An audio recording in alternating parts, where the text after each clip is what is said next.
Okay, I'm going to leave some extra time here just in case my system is being slowed down by the webcast.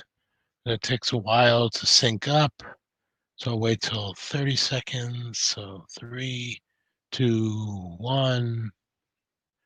And welcome back to Stiglr for the details. My name is Alan Dickerson, known to some as Stiglr, and we're going to keep going with the 1 p.m. turn of the 1st of July scenario for Gettysburg, using GMT's 3 days of Gettysburg as our vehicle. And when last we left, we're about, I imagine, about halfway through the turn. And let me show you the overview, show you kind of what's going on. We've got the main line of resistance here at the center of the Chambersburg Pike here, with Doubleday's division now right here in front of McPherson's Ridge, and Heath kind of tilting at the lists and trying unsuccessfully to batter his way through. However, we've got elements of Rhodes' division on either side of Oak Hill beginning to stream on here. And we have some elements of the First Corps, the Iron Brigade, now in retrograde and kind of moving to a blocking position between where the Confederates are streaming in and the town of Gettysburg itself. And we also have some 11th Corps troops who are filing through town to also take up a position. Here's Buford's cavalry. They have taken probably more casualties than they thought they would, defending the front line, and are now on their way back to the rear. That's kind of where we are right now. Get rid of the overview here.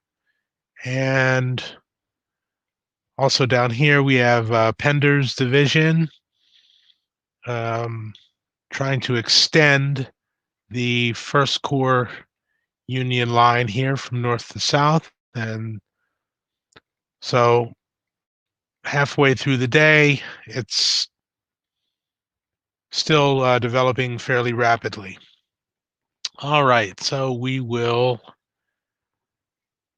start by making a draw, and we'll see who's in play. Robinson, the 2nd Division of First Corps.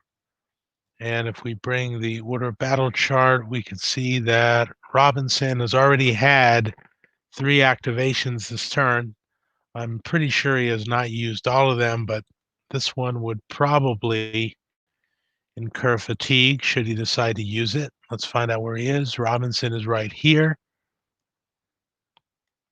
And we have him moving here to occupy a wooded ridge here. As Pender advances, they're pretty happy. The other brigade here was thinking about making an attack on Heath. This is Baxter's brigade. Was thinking of making an assault here on Heath. And, well, they've already incurred 1 level of fatigue. They're at okay. That's something for consideration. Okay, so we have Baxter's brigade here, and we have Paul's brigade here. And so the question now is whether or not they want to possibly incur fatigue. I know Paul has sat out at least 2, or at least 1 of those activations. I should have marked that, but I didn't. So let's just assume that if he uses this activation, he will incur a level of fatigue.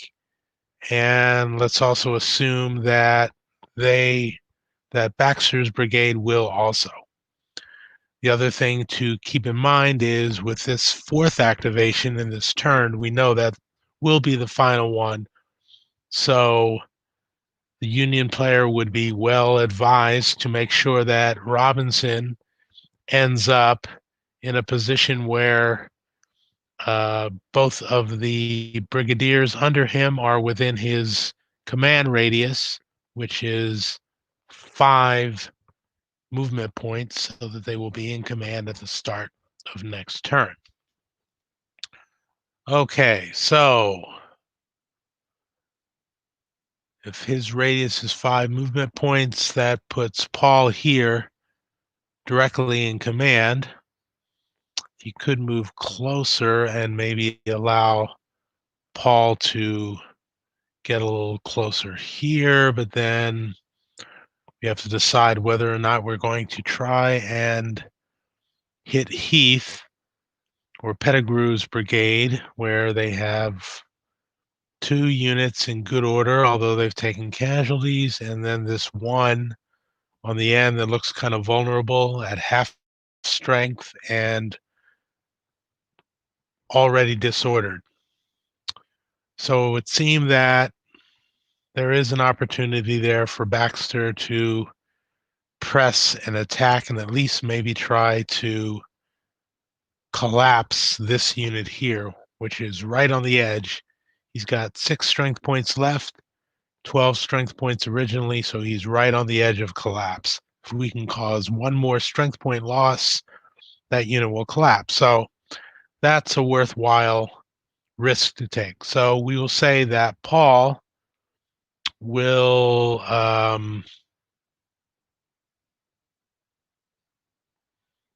Paul will only move the brigadier counter. He'll stay there. We want to have Robinson support him 2, 3, 4, 5. So he's got to pretty much stay here for Robinson. And the unit under him is part of Baxter's brigade. Whoops, superimpose that. Sorry. There we go. So they are going to incur a level of fatigue. They will go to fatigue level 0, so they still don't have any detrimental effects, but the next time they incur fatigue, then they will start to feel it. This brigade will activate first, and what they will try to do is try to get the strength point loss for this regiment without having to shock it. So they will start, say, with this unit here, and he will fire at this unit. They have to decide whether or not they're going to try to return fire, which actually they cannot because they are facing in a direction where they are outside of their frontal fire cone, but it is not a flank attack since it bisects the front and the flank hex. So let's see what we get here. We have 4 strength points of rifles. At range 2, that is a +1 modifier. This unit is in good order. They could elect to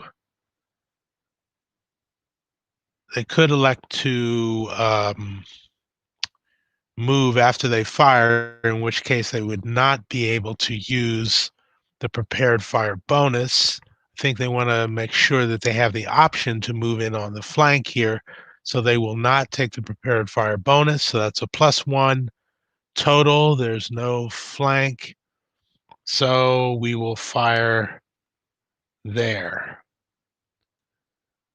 Also, Heath's unit will, let's see. Well, actually, they will, knowing that their flank is guarded, they will commit to making a reaction facing change, although they will not commit to return fire here. they sense that it's also going to be coming from this hex, so they want to fire at that hex instead. They have to make a morale check because they do a facing change, so their cohesion is right now 5. Heath will reduce the die roll by 2 for his 2 stars, and we roll a 0, so he passes that easily. All right, getting back to this unit, 4 strength points, firing with a +1 total modifier. We roll a 5, which turns into a 6. And let's see what we get.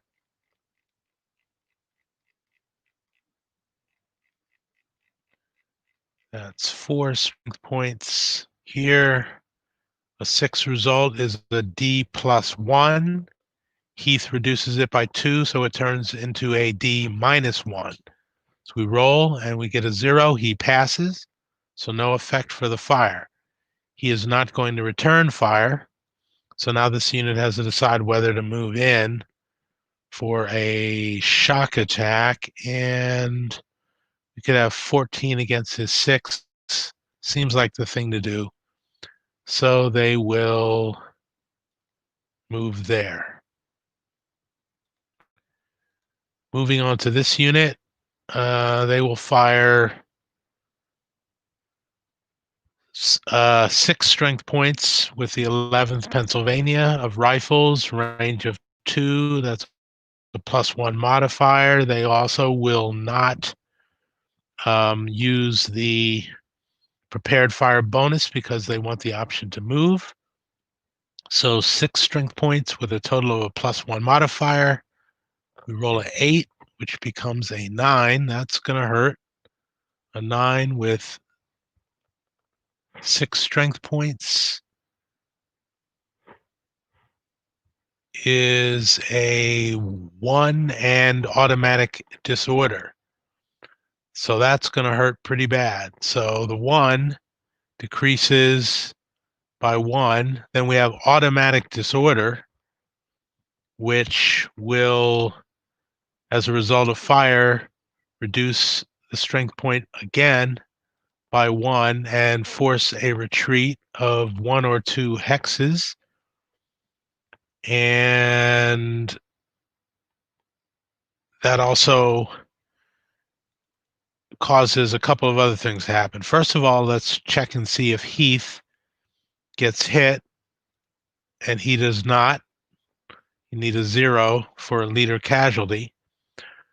So then this is going to create a collapse effect. This unit will be collapsed. Depending on where he ends up, he will be collapsed. And let's see.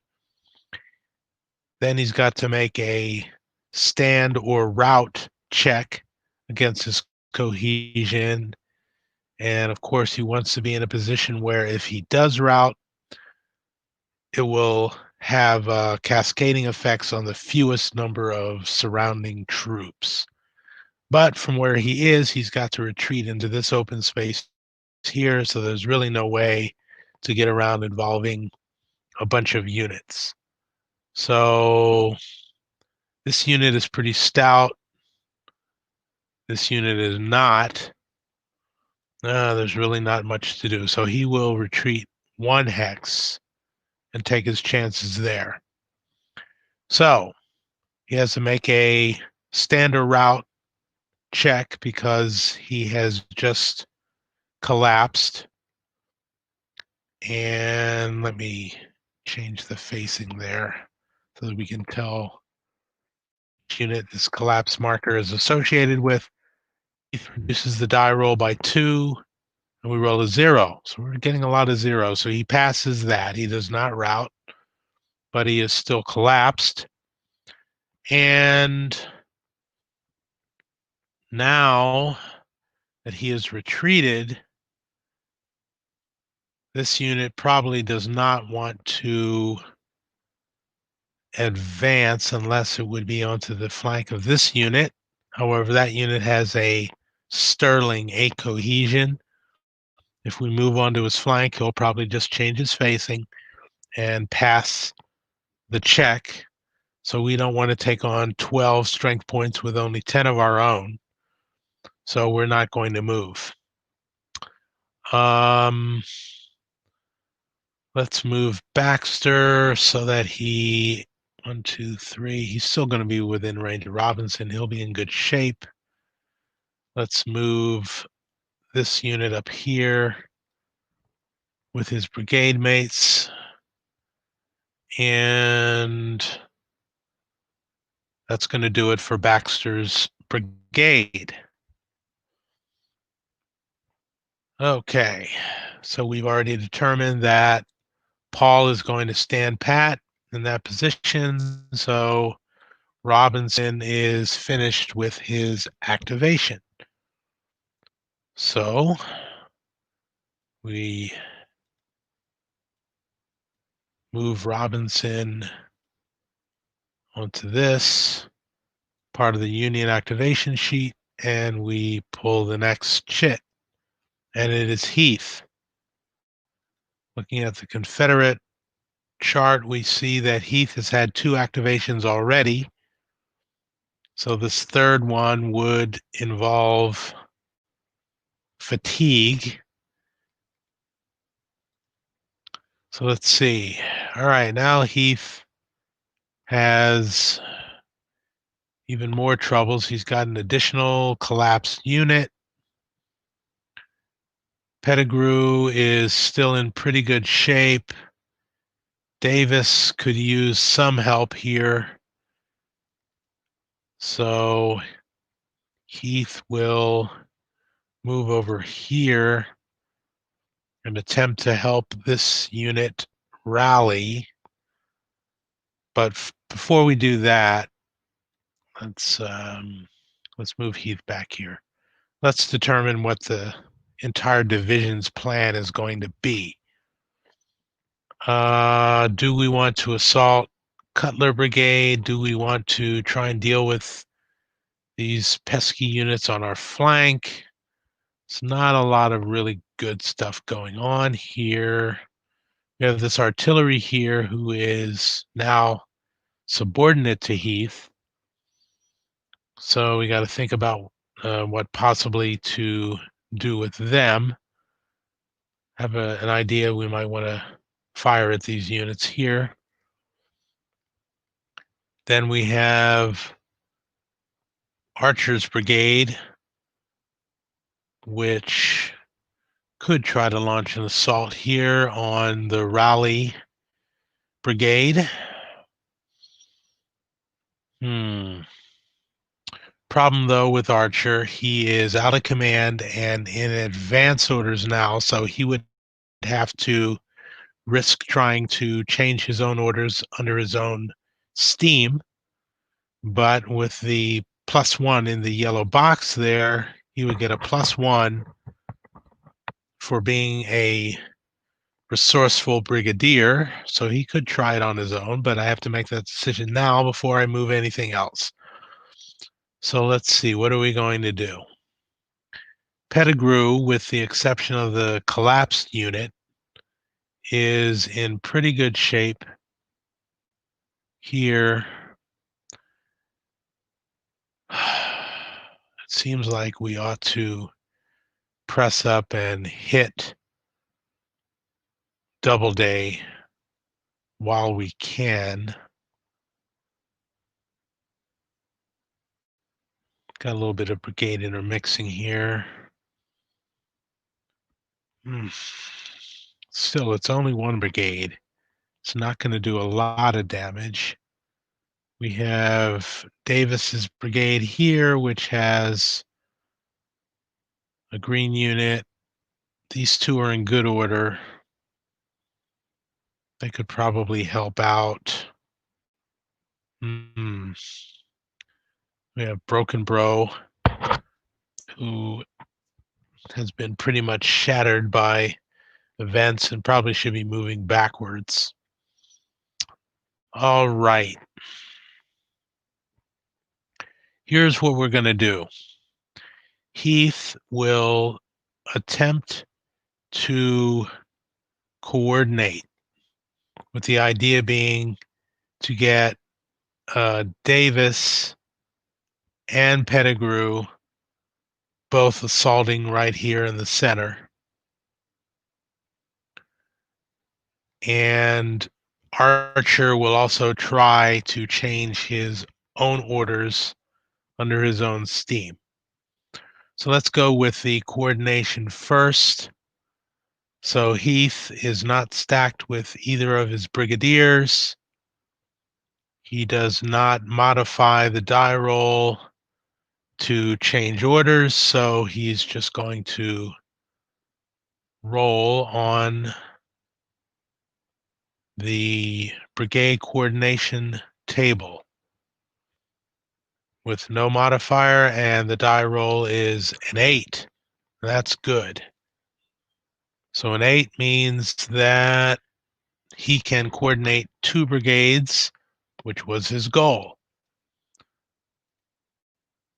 Then, whoops, I didn't want to do that. Let's bring that back.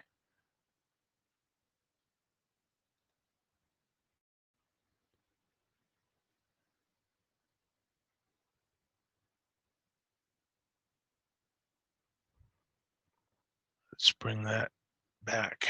It's going to take a while to boot up. There we go. All right.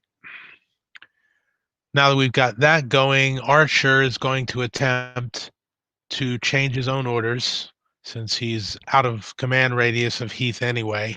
He gets a +1 to the die roll for orders change. So we roll, we get a 4, that becomes a 5, and that result is change and stand. So although he does change his orders to attack, he's not going to act on it because none of his units can move, and the woods intervening here even block him from firing, which he could actually do. So that's all for that. Now let's move on to a combined activation after we move Broken Bro out of the way. Broken Bro is going to be a wrecked brigade at the end of this turn. He's already had 2 shocks and they went pretty badly for him. We're going to just move him out of the way with this collapsed unit here. He will, let's see, he will turn around. That will cost 1 movement point, and he's got 3 to use, so he'll move there and there. Oops. Yeah, he can make it there. Broken Bro will move with him, and they'll just basically get out of the way. So that's all Broken Bro does. We know that Archer is basically finished for the turn. We can get rid of this marker that basically says he sat out a activation because he's out of command. And now we can coordinate 2 brigades, which will be Davis here and Pettigrew here. Okay, let's see, how can we do this? Well, actually, we're seeing that these units of Davis's are not even going to be able to get close enough to these units. They only have 3 movement points, which is half of 6. Being under attack orders halves your movement allowance. So 1, 2, 3, 1, 2, 3. They're not even going to be able to get up there. But they can set up for next turn. So that's what they're going to have to do. 1, 2 through the collapse marker, make it 3.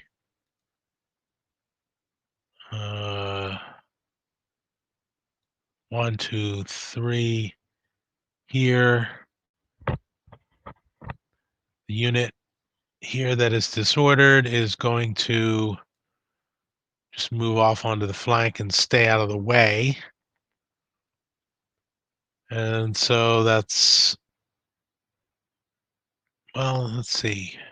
Well, as they move up, since they're under attack orders, they can fire. So they will do that. As he moves up, he will then fire at this unit at a range of 2. They will commit to returning fire. So we have 7 strength points out of the 9. Remember, 7 is the maximum number of strength points that can fire out of a hex. They are armed with rifles, so at range 2, that's a +1 modifier.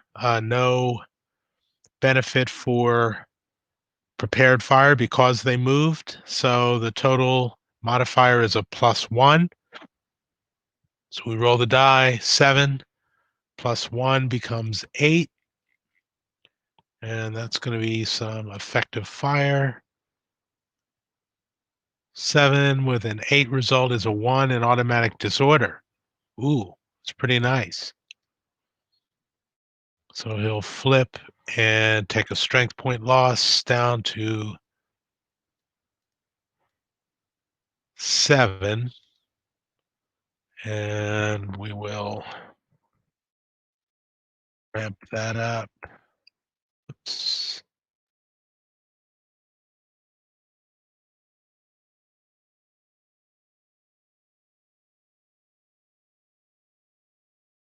They will go there.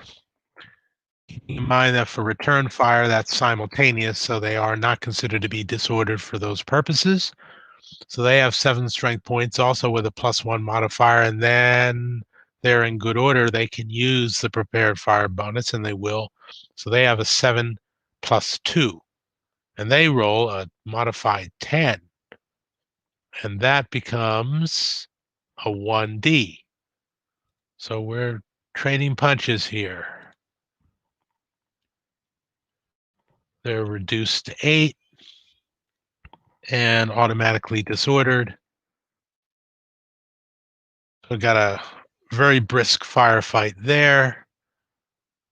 This unit, as he moves up with a 4 cohesion, I don't think he wants to exchange fire. And actually, he moved up first.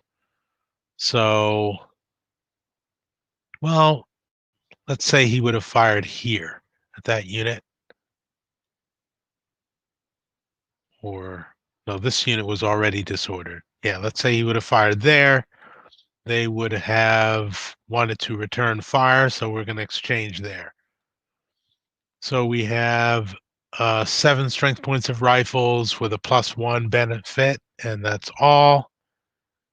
And that's a 4. That becomes a 5. 7 with a 5 becomes a D +1. So he has to roll against the 5 cohesion. Rolls a 3 +1 is 4. His cohesion is 5. He passes. Having rolled a modified 5, this unit also has ammo depletion worries. This unit returns fire with 6 strength points of rifles, +1 for range, no prepared fire bonus because they are disordered, and then a -1 because they are disordered. So they have a 6 strength point fire result with no modifier. They roll a 3. That becomes a straight lowercase d. So that's a disorder check, and Davis reduces the die roll by 1. But they roll a 9, which is modified to an 8, and so this unit is still disordered. So Davis doesn't show much. He just walks up and results in everyone becoming disordered.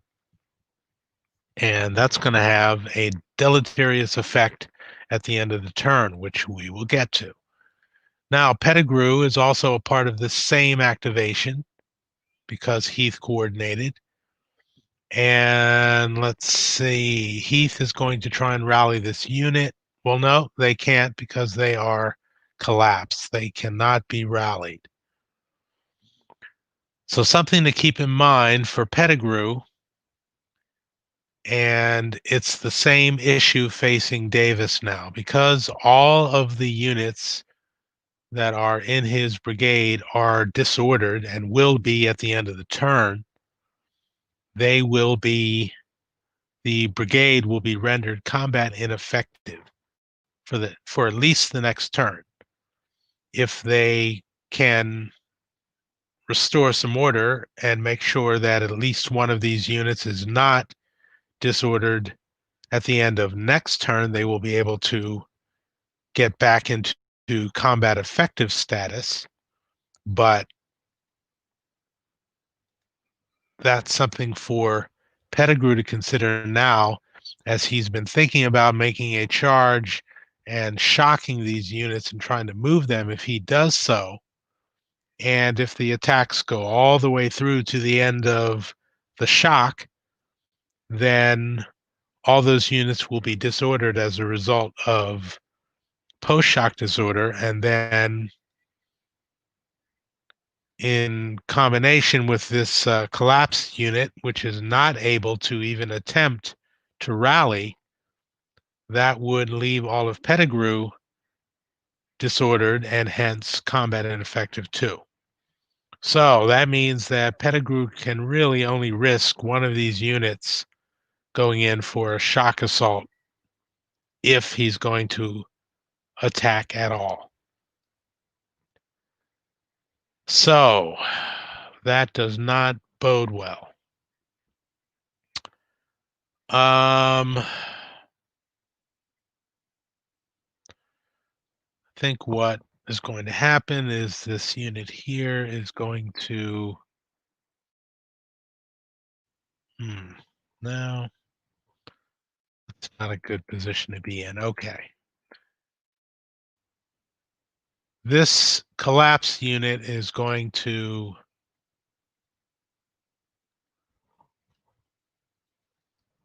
do an about face here. Takes one movement to do that. That becomes 2, and then they pirouette around again for a total of 3. Whoops. There we are. So they get out of the way.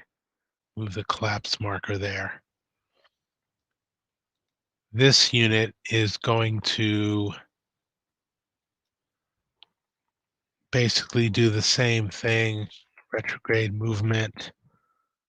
1 to pirouette, 2 to move into the hex, 3 to change to the desired facing, and they'll stay there.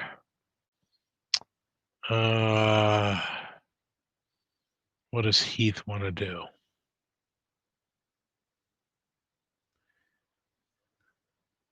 I think Heath is going to maybe want to set himself up to be within range of Archer. So he's going to actually move here to help this unit rally, using the road at 1/2 a movement point rate for leaders. 1, 2, 3, 4, 5. That'll put Archer back in command. And Heath is going to help this unit try to rally. He reduces the die roll by 1, but as you can see, this unit has a terrible cohesion of only 1. So he still needs a 3 or less on the die roll to rally, and he fails miserably.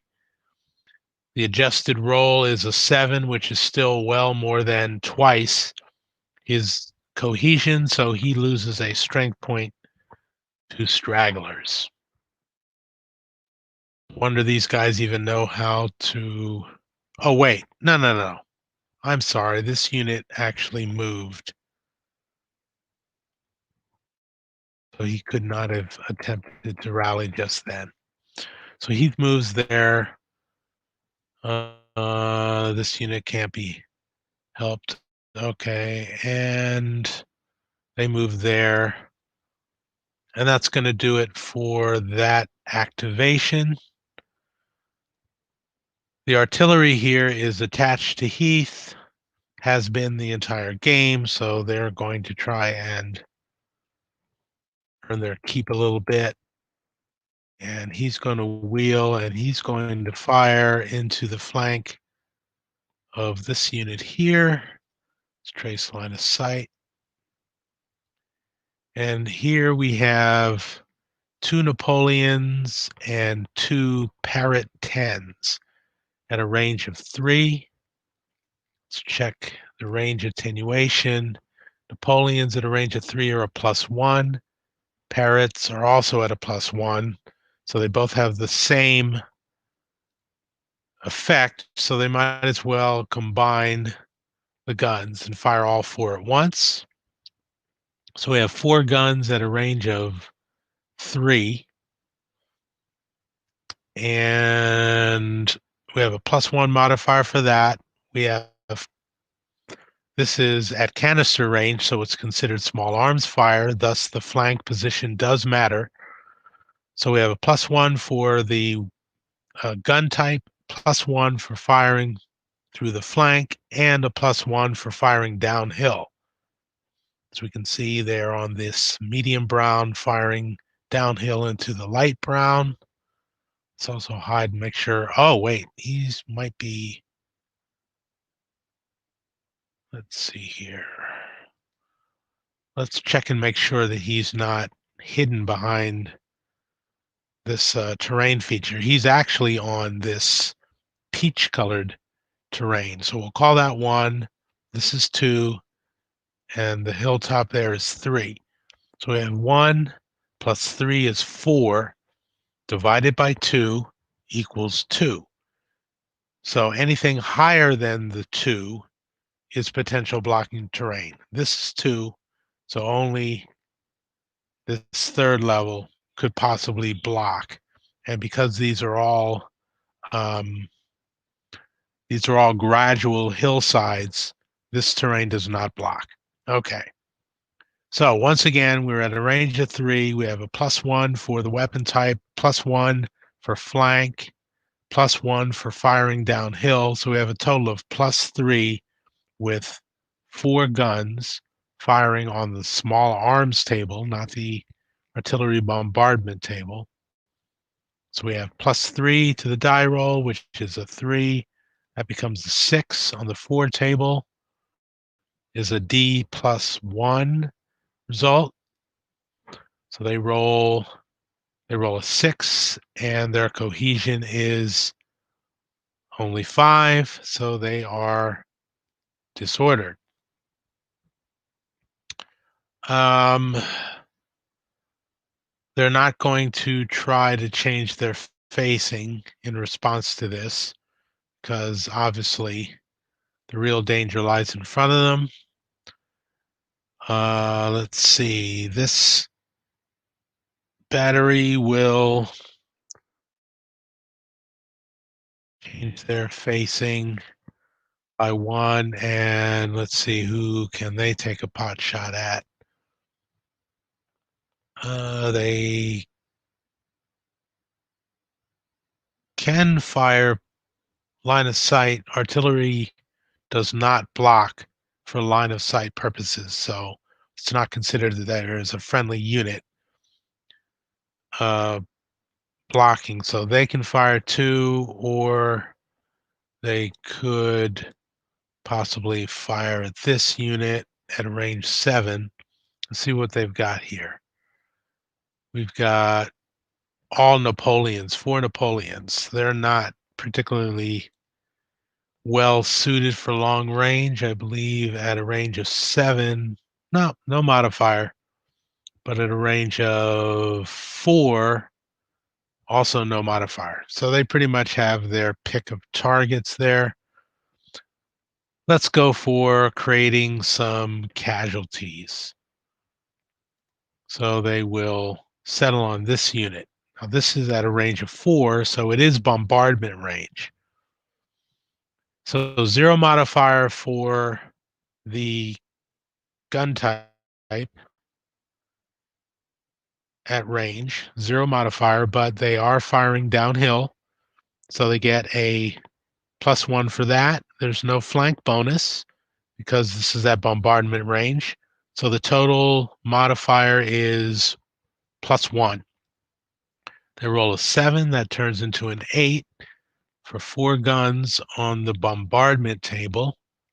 4 guns turns into an 8. It's a D +2 result.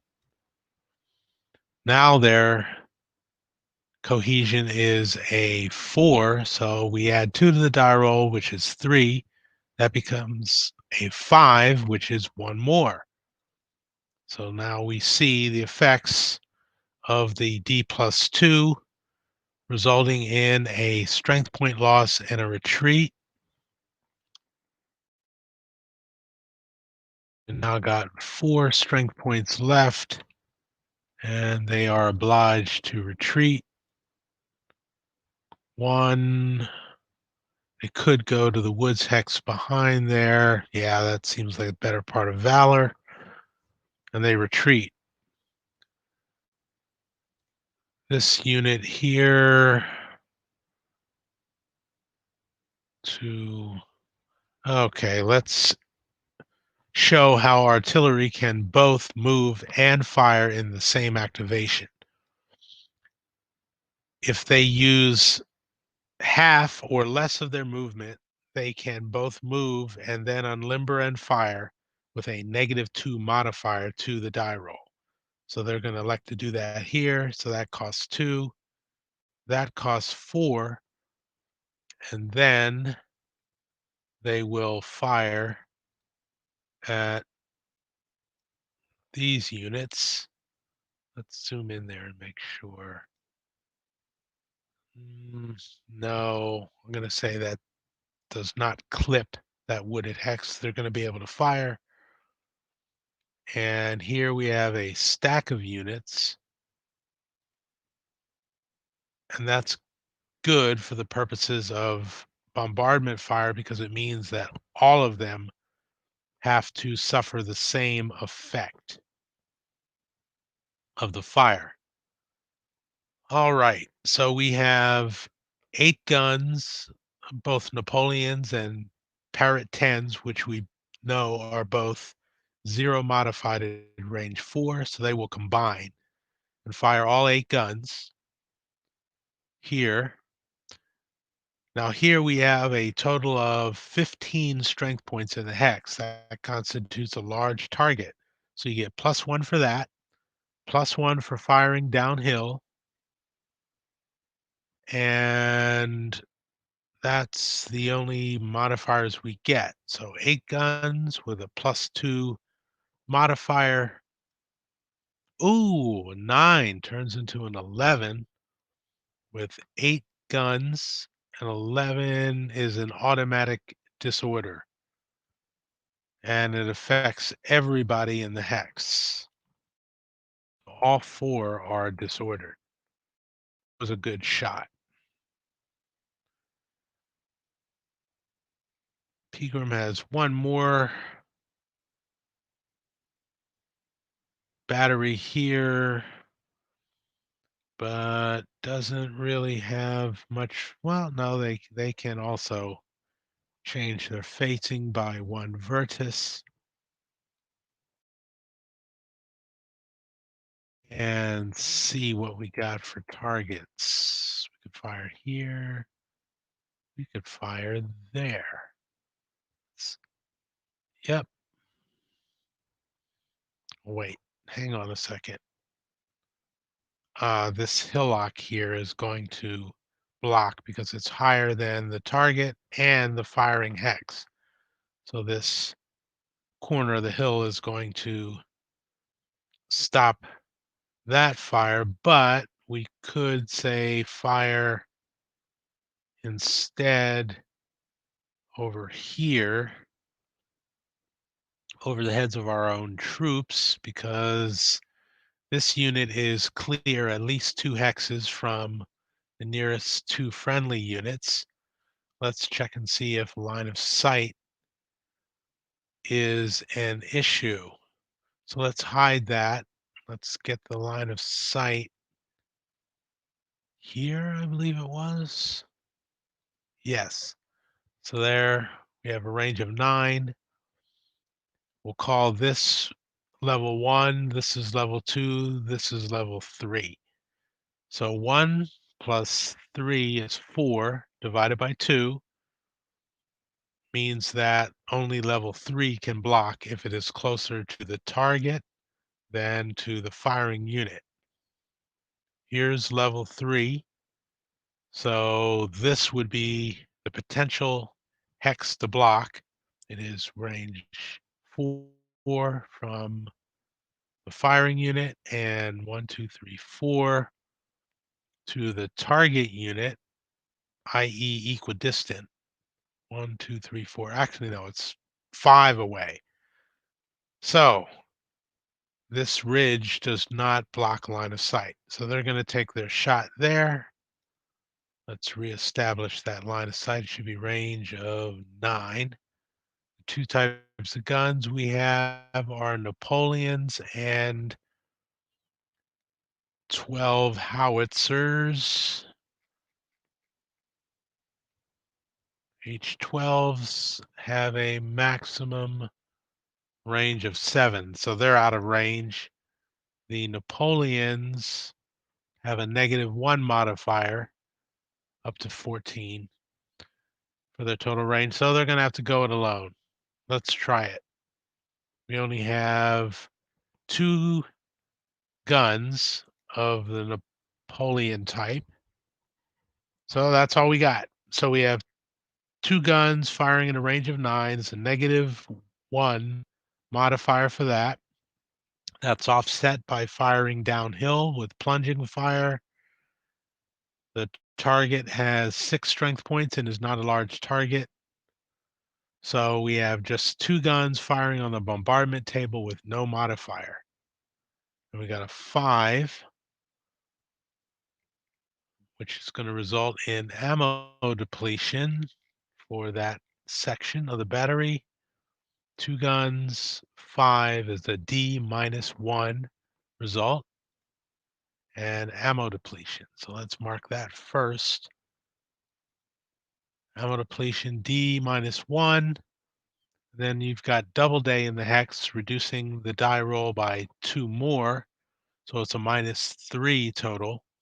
His cohesion is 5, so he'll only be able to fail on a 9, which we do not roll. So that's pretty much a literal waste of ammunition. Okay, Pegram is done for the activation. So are all of the Heath brigades. Heath has moved here so that everyone will be in command. 2, 3. Well, actually, Pegram will be out. 1, 2, 3, 4. Drat. That's not good. Let's see if we can mitigate that and also keep Archer under command. 1, 2, 3.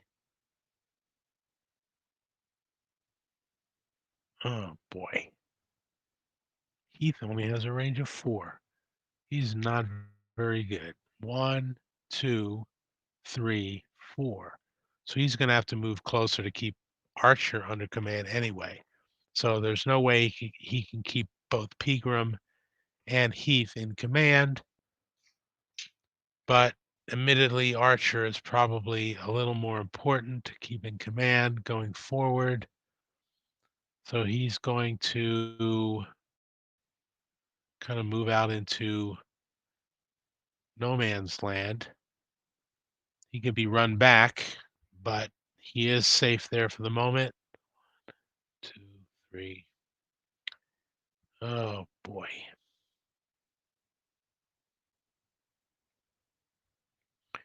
That's it for Heath. Zoom out a little bit. All right. So we will move Heath's chit here. Let's see. Pettigrew and Davis are going to also incur a level of fatigue. They're both fatigue 0 now.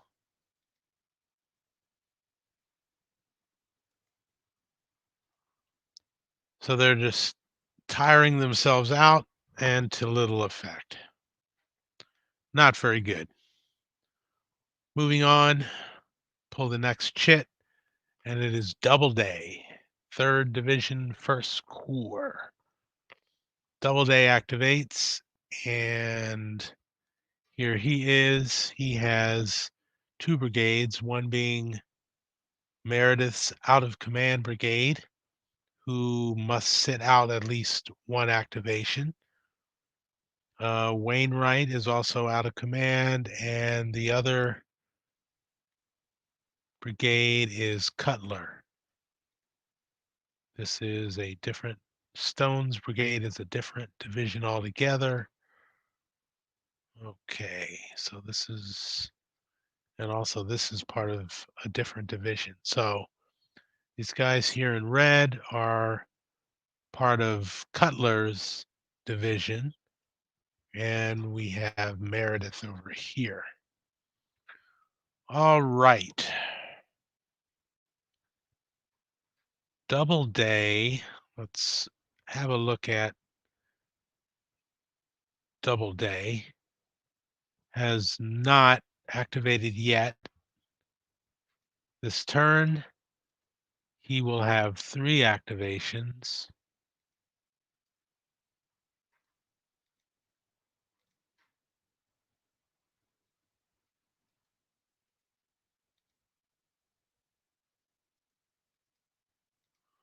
Trying to, there we go, mask that. Okay. So we've got 3 activations to work with. This is the first, and we know that Meredith and also Wainwright are going to have to sit out at least 1. Well, I don't think the first activation is the one that Meredith is going to want to sit out because he's got a job now to cut off Rhodes' division. So let's rally the troops. First, let's figure out where we're going to put them. There really isn't much of a good position here. There's a steep escarpment here for Blocker's Knoll that would be very difficult to shock up from the north. So maybe want to base it on that, but out here in this flat, there's nothing except for this probably dry stream bed, which does absolutely nothing for anyone. So let's see what we can get done here. We'll move 1, 2, 3, 4. Start to change facing 5 there, or actually move over there and then change facing for 6. This unit's 1, 3 facing change, 2, 3, 4, 5, 6. Move this unit 1, 2, 3, 3 facing change, 4, 5, 3 facing change, and use the 6th one to extend the line here over so that it reflects Union. Then we've got, we'll move this unit 1, 2, 3 in here.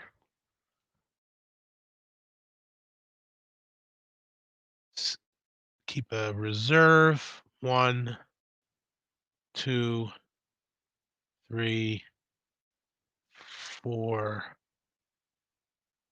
5. Nice healthy reserve behind the lines. And Meredith will take up a position here.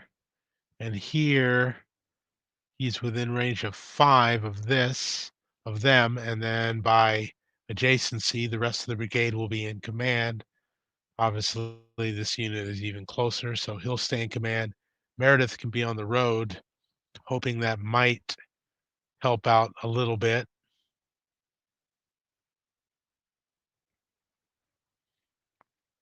Okay, the artillery.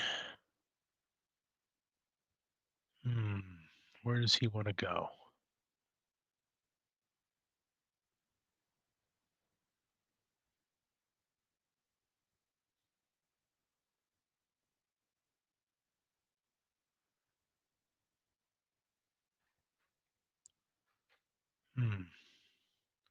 Not sure there's a really good place for those guns right now.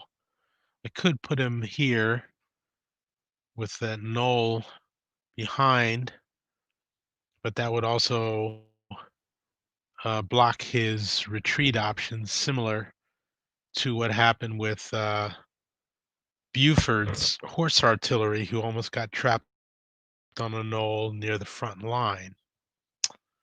I'm thinking there's really not a good place to deploy them right now, so they're going to do a pirouette for 1, 2, 3, 4, 5, 6, 7.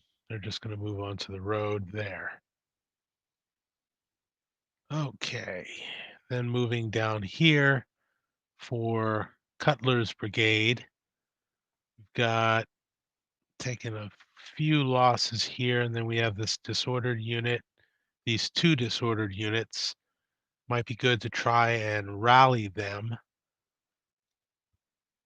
And then Doubleday is also sitting on a disordered unit, albeit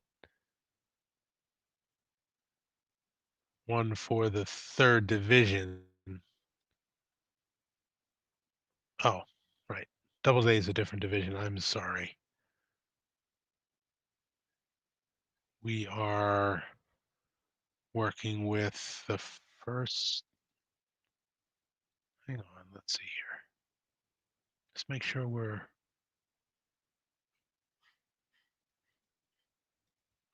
Ah, hang on. Let me make sure what we're doing here. This is Doubleday that we're working with. Ah, darn it. This is the 3rd Division. We are supposed to be doing Doubleday, so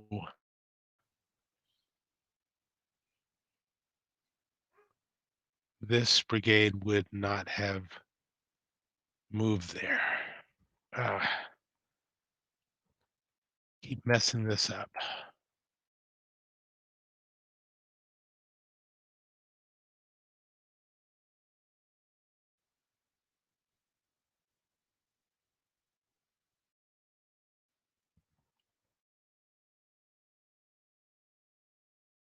You send those moves.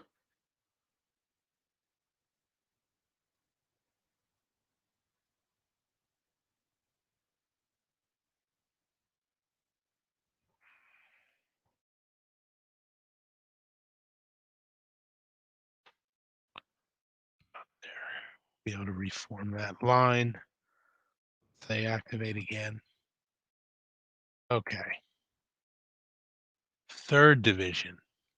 That is this brigade, Stone's brigade in here. Those are the 2 brigades for 3rd Division. Okay. All right. I think this brigade is going to start to pull back, seeing that they're kind of flanked here. They're lucky they haven't been assaulted.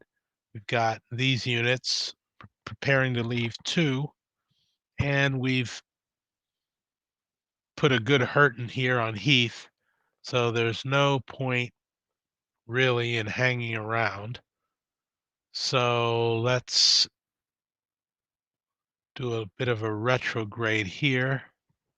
We'll start up here. 1, 2, 3, 4, 5, and just for safety's sake, do that.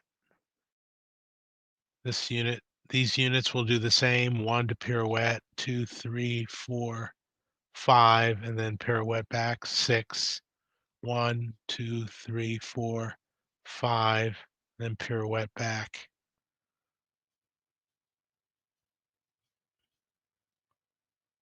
Okay, these two units are hmm, they only have 5 to work with because they're disordered. 1, 2, 3, 4, 5,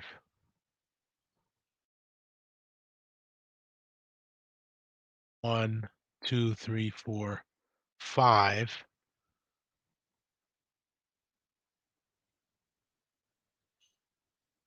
Right.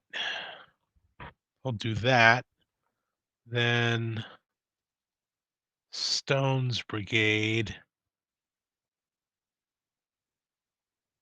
Hmm, let me remove the shocks from Stone's brigade because this is his first activation. He's got a 1 fatigue already because of those shocks.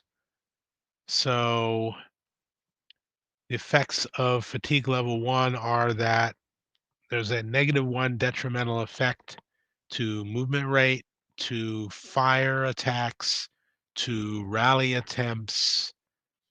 Everything is detrimentally affected by 1 to a die roll or to movement allowance. So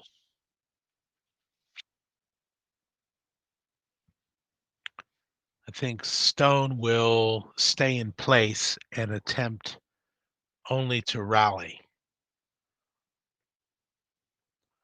So we'll start here with this unit under Stone. Stone reduces the die roll 1 for his star, but the fatigue um, counteracts that. So we make the die roll against the unit's 5 cohesion, no modifier, and we get a 5.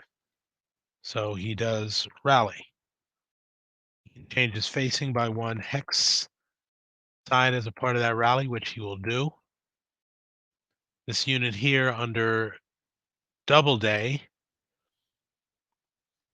will also attempt to rally. He gets a -1 or a +1 for fatigue and -2 for Doubleday. So the die roll is modified by -1.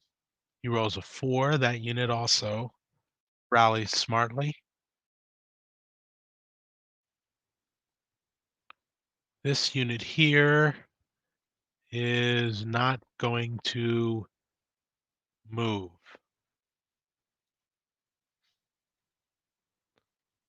And because that unit didn't move and all they did was attempt to rally, they can count that as inactivity.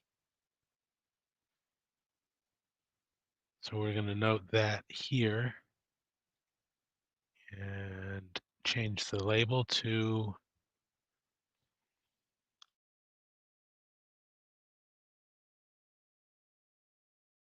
rally only for 1 activation. And that's it for Doubleday. So we'll move Doubleday's activation chit there, and we will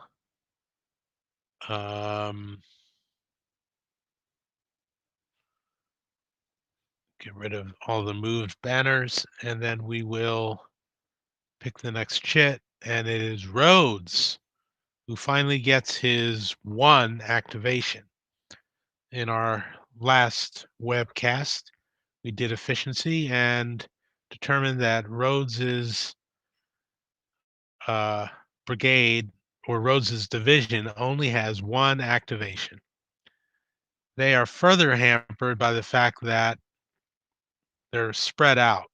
We've got these two brigades to the west of Oak Hill, and then we have the rest of the reinforcements and the division leader Rhodes coming in on the east side of Oak Hill.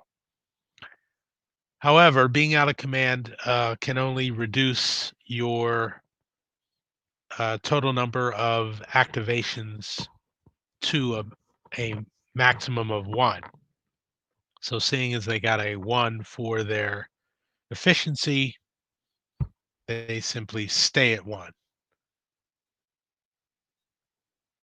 All right. So these two brigades are reinforcements. This brigade here has already entered. And likewise over here, this Daniel brigade is a reinforcement. Iverson has already entered. Okay. The Confederates are probably looking over there at Heath, who's just getting his butt kicked over here, and realizing they've got to actually start moving some stuff. They don't have the best troops here. In fact, Daniel's brigade here has some decent units in it. Iverson is kind of hit and miss with this one regiment here with 7 cohesion, the rest have 5s. They're not really going to be the best shock troops. So let's try and figure out where we want to place them. I think we want to kind of get Daniel moving down the road and use them as the shock troops. So I think what we're going to do is move Iverson in here behind Archer, behind and out of the roadway, or we could try and move him through the swamps there. I don't, and moving to link up again with Rhodes eventually. None of those really look like savory choices. So we're going to use Iverson as kind of a guard for the artillery here. So we're going to keep them in advance orders and move 1, 2, 2, 3, 5. That's as far as they can get.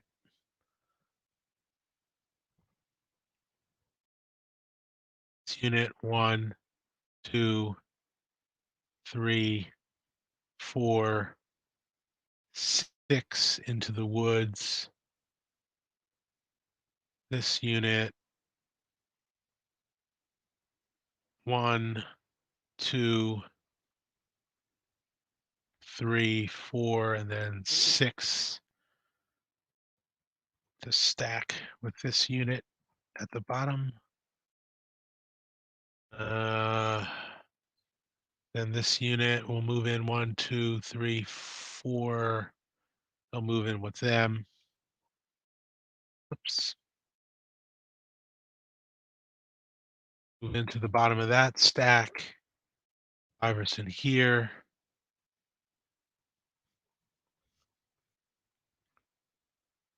The artillery.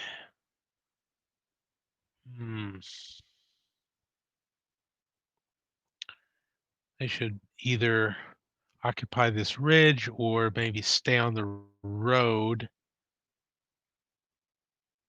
They're not really going to have too many opportunities to fire right away. Let's see what the effects of orchards are on these units.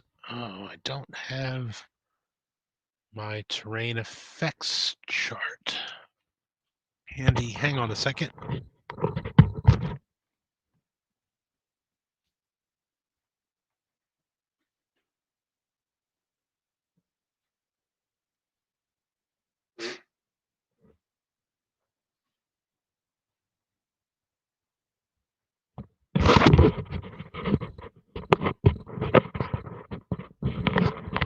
Okay, let's see. Orchards for artillery cost 2, which is the same as a clear hex. So the artillery is going to move 2, 4, 6. Don't want to block the road. 2, 2, 4, 6, 8. 2, 4, 6, 8. And the gradual slopes do not affect their movement at all. And now we're free to move Daniel down the road and enter here. 1, 2, 3, 4, 5, 6. They are not going to use the road movement rate. That would mean you would have extended columns because none of the terrain they're moving through uh, is greater than one movement point. So they technically aren't even on the road, even though they're following it. So we'll move them in here.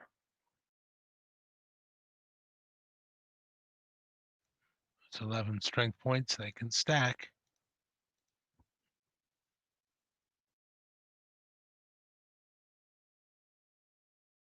Daniel in at the head.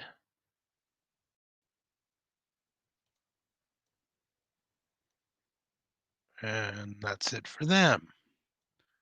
Moving over to the other side of Oak Hill. Let's see. Mhm. Dole and Ramsar are coming in behind Rhodes here. And let's see here. They're all under advance orders, but we can see there's probably a cloud of dust coming from this little nub at the end of Oak Hill, and they can probably tell that they want to shake out to a nice line so that they can advance on Gettysburg. They can also see more troops coming out of the north end of Gettysburg, so they know that they're pretty much going to be forming an attack. Let's see if they can take Blocker's Knoll out of the picture by getting some troops there as quick as they can. So 1, 2, 3, 4, 5, 6. Well, we'll keep O'Neill here on the road. Move this guy along the road. 1, 2, 3, 4, 5, 6. Move O'Neill to stack with him. 1, 2, 3, 4, 5, 5, 6. Kind of a echelon left here. 1, 2, 3. Get a few apples. 4, 5, 6. And 1, 2, 3, 4, 5, 6. There they go. And 1, 2, 3, 4, 5, 6 here. You'll notice I haven't moved Rhodes. He's the division commander, so I want him to move last so that he can be set up for maximum efficiency next turn. Got some artillery coming in.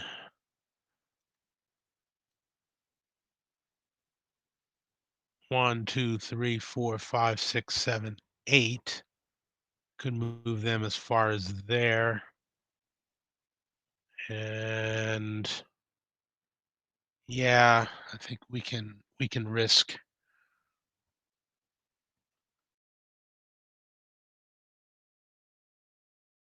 setting up there on the road. Now we have our reinforcements coming in. So we'll have Dole moving down the road. 1, 2, 3, 4, 5, 6.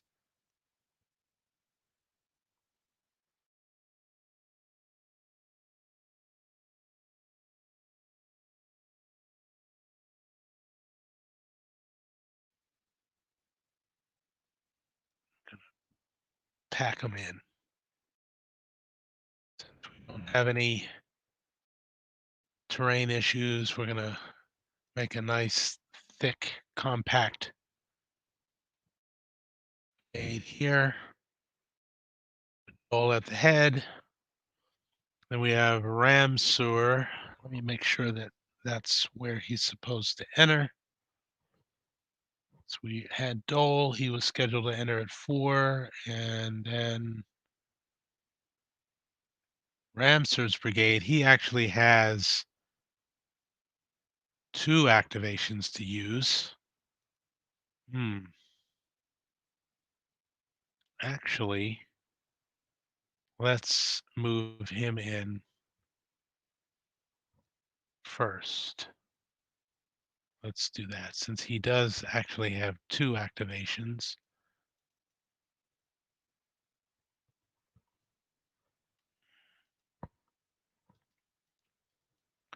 We'll move them in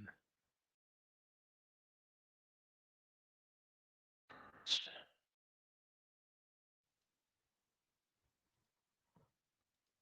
Them in behind. And since the other brigade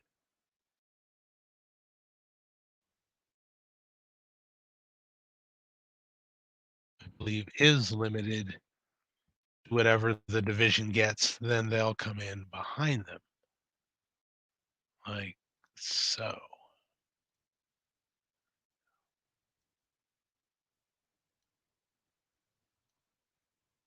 Move that and change that label to 1 a.m.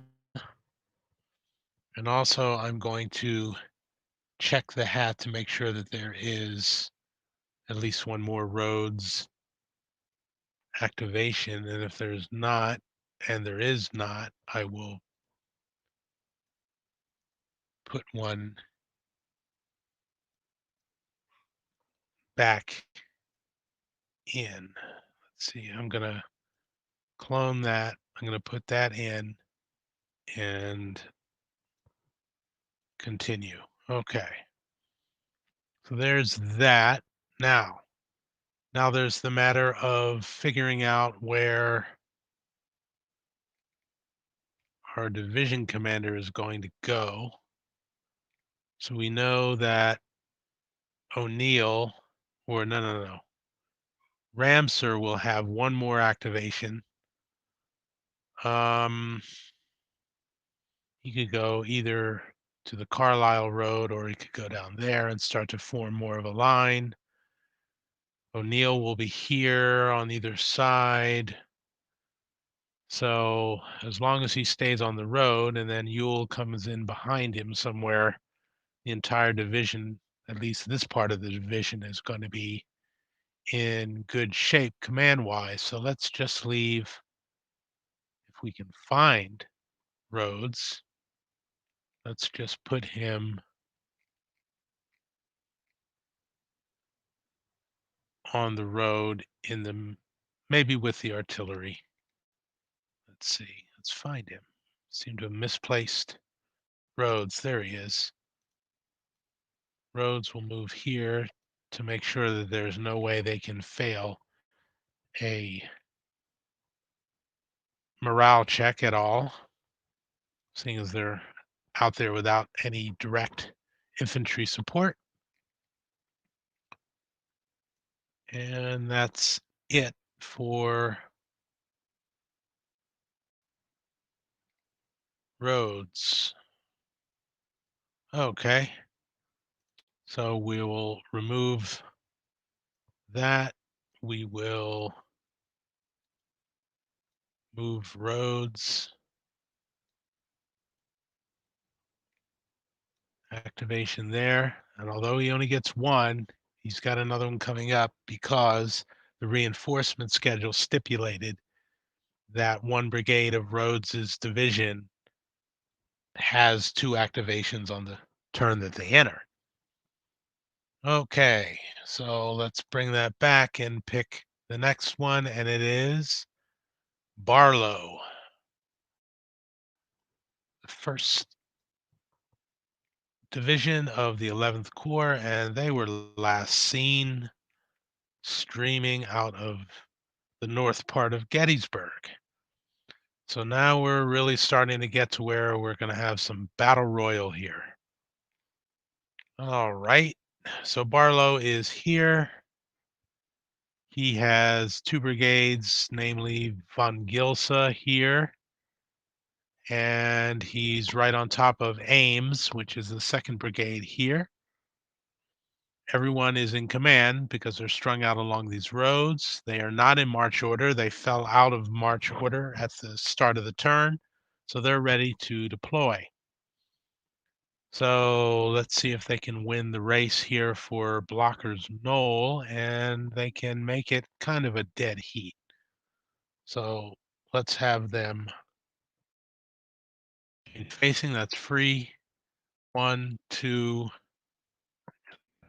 it's 3, 4, 5, 6. What do you know? They occupy the knoll. They can shed their extended marker. And this unit smartly changes facing. Actually, since all of these units are just now leaving March, they have to face a vertice rather than a side.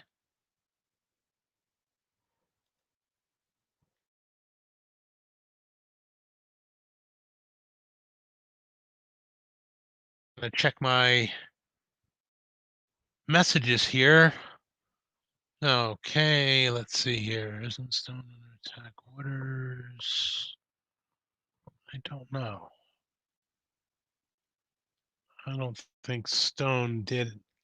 Stone didn't do anything that would have been complicated by being under attack orders. Yeah, he's under attack orders, but all they did was to do a rally and stand there, which they can do under attack orders. They are not obligated to attack, but they are under the same restrictions. Their movement allowance is halved. They can both move and fire if they choose to use that. So yes, they are still under attack orders. Let's see if there are any other comments. Yep, Mike saw that Doubleday was under Reynolds, so we sorted that out. Okay, no other comments, so we'll keep on here with von Gilsa. 1, 2, 3, 4, 5, 6. His extended column marker is no longer necessary. 1, 2, 3, 4, 5, 6. 1, 2, 3, 4, 5, 6. 1, 2, 3, 4, 5, 6. And changes facing. That's all for that one. Von Gilsa will stay there. Then we got Barlow, who, because these troops are so poor, I'm going to use him as a reserve behind the line and not a part of the line. So let's have them go 1, 2, 3, 4, 5, 6. 1, 2, 3, 4, 5, 6. 1, 2, 3, 4, 5, 6. Ames will go there. Barlow himself has a radius of 4. Let's see. as I seem to recall, Barlow's got a wealth of activations. Yes. Oh, this is actually his third activation that he's using. This is going to bring fatigue with it. So, maybe Barlow might want to save on fatigue and make this his last one for the turn if he can help it. All right. So we will.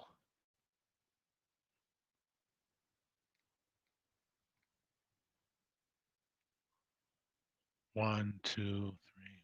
Well, Barlow can stay here to try and keep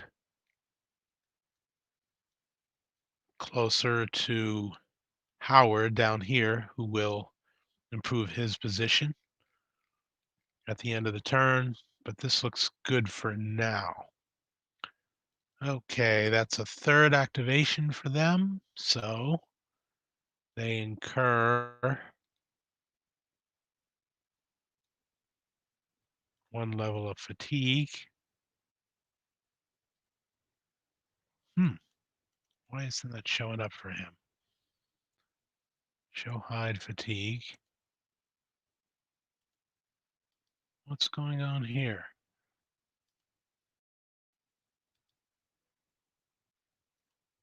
Huh, I don't know what's going on there. Well, let's see if we can find a dedicated fatigue marker and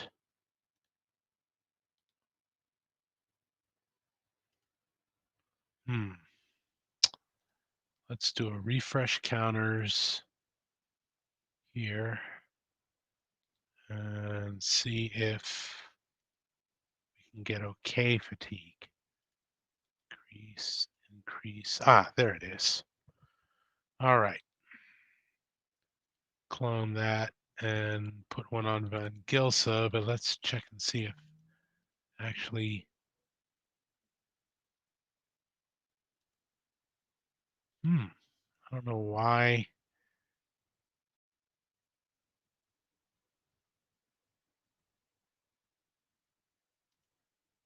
Ah, he's his fatigue is displaying as it should. I wonder what's wrong with this Ames counter. I'll have to get into the editor and figure out what's going wrong. Okay, so Barlow has completed his activation. So we will then move his chit into the activations. We can see that that was his third activation, hence the fatigue. And now we pick another one. And this time it's double day again. And that will be for him a second activation for double day. Okay, now let's go back here and make sure I'm working with the right brigades, as I seem to have had a couple of issues with that. So we're third division. So that means Stone's brigade here and this Rowley, I think it was. Rowley's replacement is also third division. Yep. First brigade, third division, second brigade, third division. Okay. So, okay, what are we gonna do? We're not gonna try to do any coordination. We don't have to do anything that fancy. We have Stone's brigade. They are in better shape. They got rid of their disorder last activation. They are going to also stand pat here. And the reason I'm doing that is hoping that the disorder here with Heath's division is going to preclude an attack. If that is the case, this brigade might be able to get through this entire turn without moving, and hence they will be able to reduce their fatigue by 1. So they're going to try that. So I'm going to change that label to rally only for 2 activations. Let's see, they don't have anything they could be doing like replenishing supply or anything like that. Oh, yeah, they can do a rally action to replenish the ammo supply for this unit. Ammo supply resupply is considered a rally action, and it is always automatic. So even if this unit had attempted to recover from disorder and failed, it could still use that rally action to resupply. All right, so Stone's brigade is finished. Then we have this one, the replacement division, and they are going to, hmm, I think they're going to take up a position here on Oaks Hill. That's probably the best thing for them to do. 1 to turn, 2, 3, 4, 5, and use the 6th to change facing.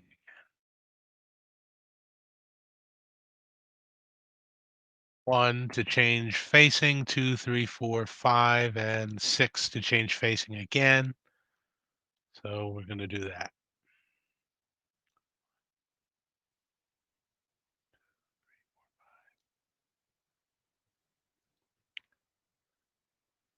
So these units are going to skedaddle. 1, 2, 3, 4, 5. End up with it facing that. 1, 2, 3, 4, 5. And end up with it facing like that.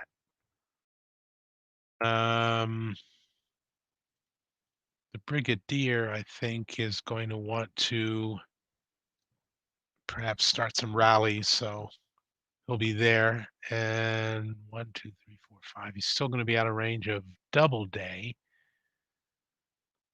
Okay, but Doubleday is pretty close to Stone as it is. Let's see. This unit rallied. We can probably put him somewhere in the middle and be within 1, 2, 3, 4, 5 of Stone, and within 1, 2, 3, 4 of Raleigh. So that will mitigate out of command problems. And that's it for Doubleday. And move that there. Check to see he's had 2 activations. And we're back to the hat again. And it's the Confederate March. Chit, and I don't believe, oh, actually, we do have units in March. And that is namely this artillery here. They can either use the march or try to get out of March, in which case then they'd be stuck because Heath has used all of his activations. Well, they might as well stay in March, and let's see, where do they want to get to? Heath is pretty much a spent force. So wherever they end up, it's probably not going to be supporting much. And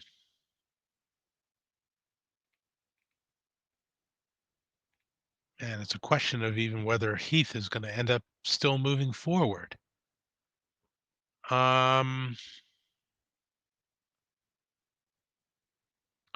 They're just going to move down the road here to Belmont Schoolhouse and Park.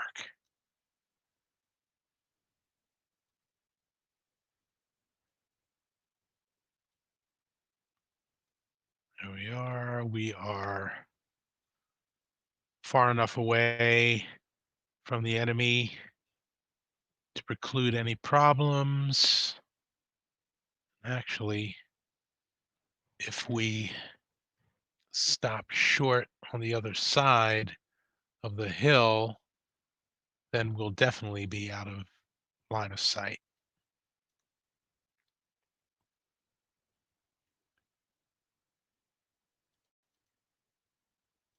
Garnett will stack with AP Hill, which could give him some additional options later on. And that is the Confederate march jet.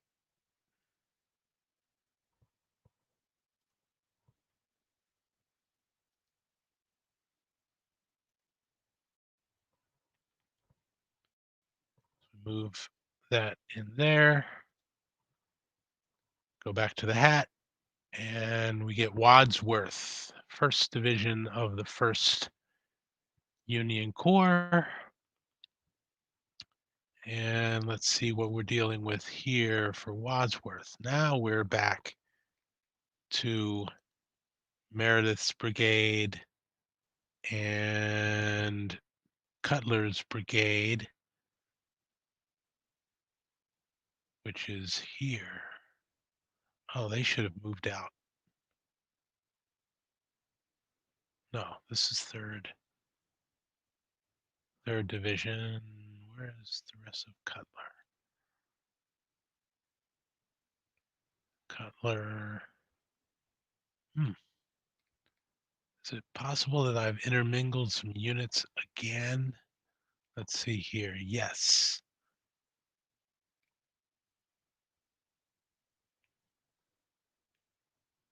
Ah, I am having a devil of a time keeping these units straight. All right. Well, we'll put him there. They're still going to be out of command. And this activation, these units will move there. And Cutler's going to have to figure out a way to join them. One. Okay. This unit will pirouette for 1, 2, use the road to get over Willoughby's Run, 3,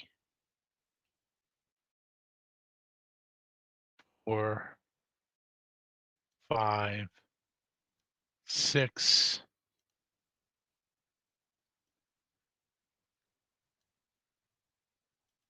Cutler's going to be a little strung out.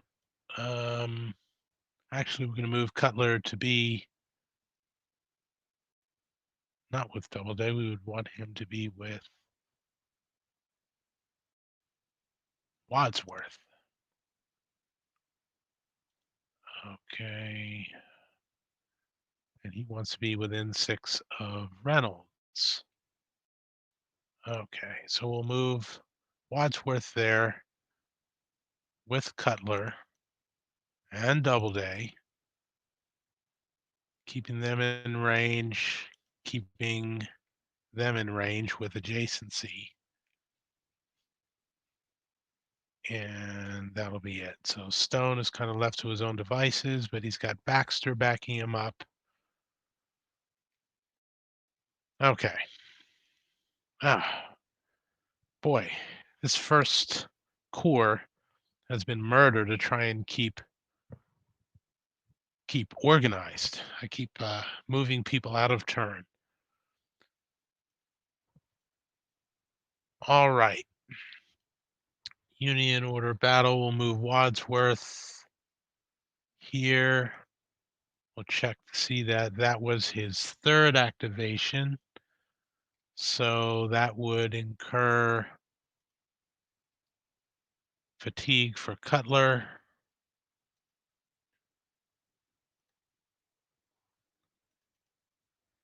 Okay, and where's my other brigade? Now we have to decide what to do with Meredith, who is still going to be moving away from his division commander, but he does have a job now to help shore up this forming Confederate attack. And 1, 2,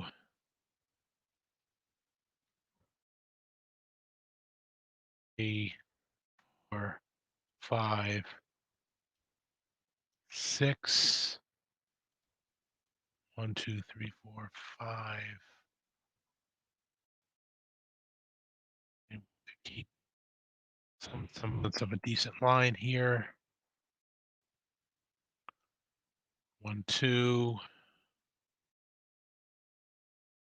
3, 4, 5,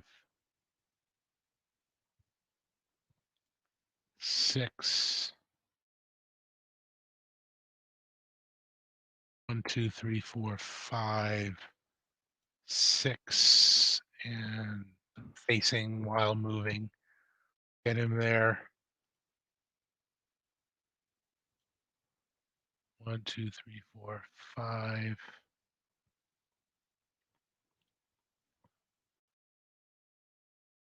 There. Meredith will move to the lane there. Wainwright still doesn't have a real good place to be, but now this little knoll here is actually looking promising because we'll be able to bring some enfilading fire down on the Confederates. So we'll change facing to 4, 6, 8. Move the leader there. And that's it.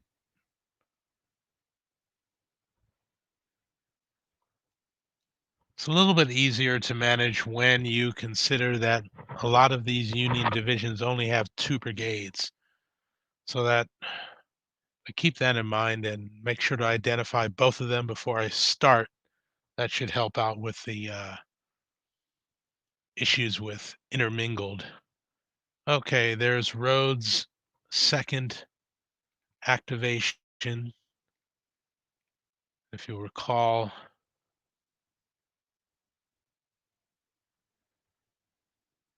it is Ramser's brigade that has the bonus activation, so I will delete that now. And let's see, where's he gonna go? Ramser has some pretty good guys, so those are the ones to send up against the Iron Brigade. So, Ramser.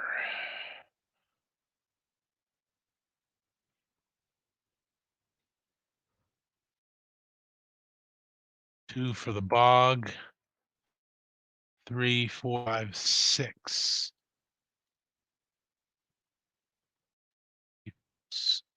Pre-facing change. 2, 3, 4, 5, 6.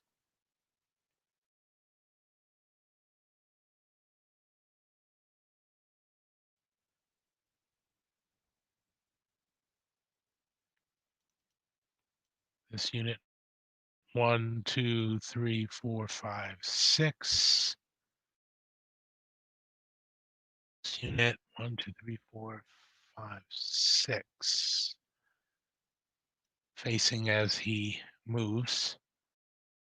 And Ramsor right at the head. And that's it. It's only that brigade that has 2 activations. That one went pretty quick. Get the Confederate order of battle chart and move roads in there. Pick the next, and it's Barlow again. Let's check how many Barlow has used. Barlow has already used 3 and incurred some fatigue. A lot's going to ride on who wins initiative and who activates first, because he's not going to be able to get units up. Although there's an issue that I'm seeing here. This unit should be down here with this brigade. Let's move them back there. Whoops. Oh, I should not have done that. I deleted the unit. Hang on a second. All right, 11 Corps, Barlow Division, Ames Brigade. Which unit was it?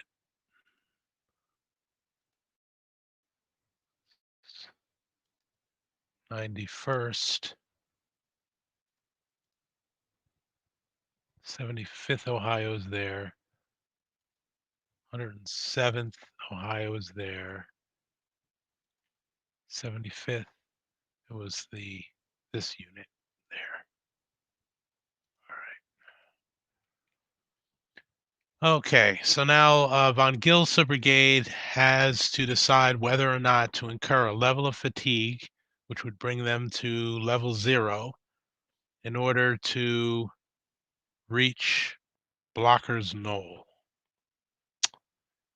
Oh boy, that's a hard decision to make. We've got the Iron Brigade here coming in. They are probably not going to break anytime soon. However, these are really bad troops. They're going to need all the help they're going to get. So we're going to say Von Gilsa is going to bump up his fatigue in an effort to occupy Barlow's Knoll, or Blocker's Knoll. All right. How best to do that? 1, 2, 3, 4.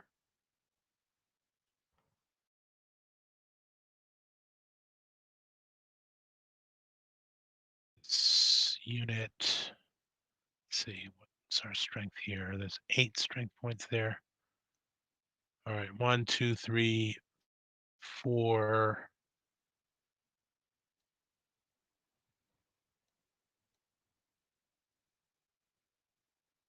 Now let's move him there instead.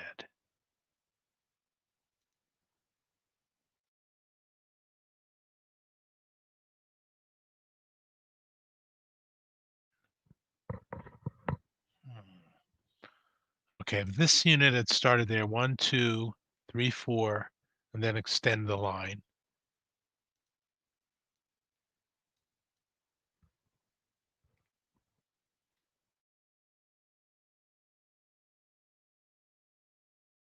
There. Now we've got 1, 2, 3, 4. This unit there to make it 8 strength points X. On Gilsa there. Ames is going to not incur any more fatigue. They're going to stop there. So there's Barlow. So we'll move his last chit onto the organizational chart. And looks like we're going to be able to finish this turn out. Pender activates. All right. So let's zoom out a little bit so you can see the field as it's forming up. And here's Gettysburg. Here's the forming battle north of Gettysburg, and we're right here almost in contact range here. And here we have the abortive frontal assault by Heath, the starting to withdraw Federals, starting to make a run for McPherson Ridge here. And now just activating is Pender, who is coming up on the Federal left. Believe they have at least had one activation, if not two already. Let me check and see. And Pender has had two activations. This would be his third. So they have to make a choice as to whether to incur fatigue. Also, we know that the the Confederate March Chit. Oh, I had forgotten about that. These guys were left in March, and when that March Chit was drawn, they actually should have tried to have Perrin leave march orders under his own initiative, and then if he does that, he would actually be able to use this activation for the rest of the division. So let's retrograde there and have him try to leave march orders with a +1 modifier for the brigadier to change his own orders. He rolls an 8 and he is successful. So he would have dropped out of march orders into advance, and now he gets to use remaining um, any remaining activations for Pender's entire division. So that's gone according to plan, and now he's got the central position on the road. Now he can kind of take the center, and Jim Lane's division can move to a more threatening flanking position out here. So let's see if we can make that happen. Um,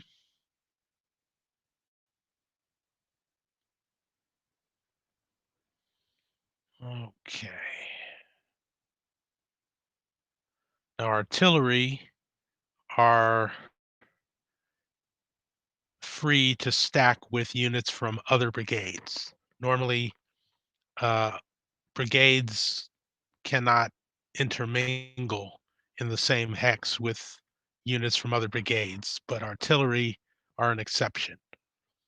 So we're going to move Thomas brigade here to mind our artillery in case the Union should decide to try and sweep up the artillery park. So let's there.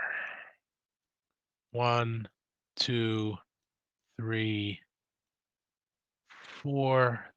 They'll move in under the artillery because the artillery have to be on top of the stack to fire.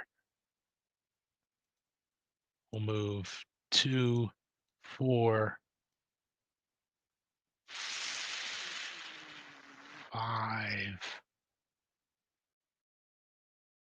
6, and similarly do that. 2,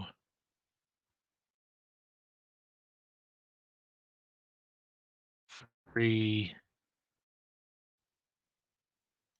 4, 5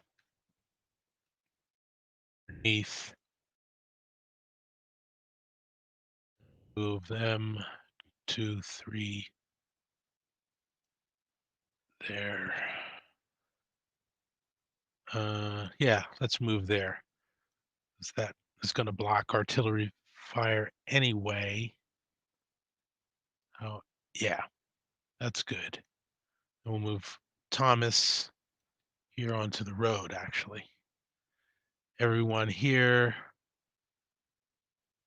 in his brigade will be within his radius, which is What is it? 4. 1, 2, 3. Everybody there will be within range. Pender, we're going to move last. Scales is actually not in March. He dropped out of March at the beginning of the turn. They will move in here. 1, 2, 3, 4, 5, 6. 1, 2, 3, 4, 5, 6. 1, 2, 3, 4, 6. 2, 3, 4, 5, 6. 1, 2, 3, 4, 5. Let's have a reserve. And that's all for scales division or scales brigade. Okay, now we can start to move Jimmy Lane. 1, 2, 3, 4, 5, 6. Is that right? 1, 2, 3. 1, 2, 3, 4, 5, 6. Yes, it is. 1, 2, 3, 4, 5, 6. 1, 2, 3, 4, 5. That's as far as that's going to go. 1, 2, 3, 4, 5, 6.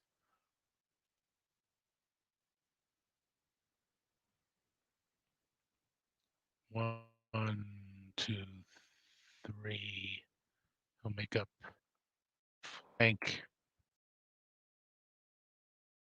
Jamie Lane has a radius of 4.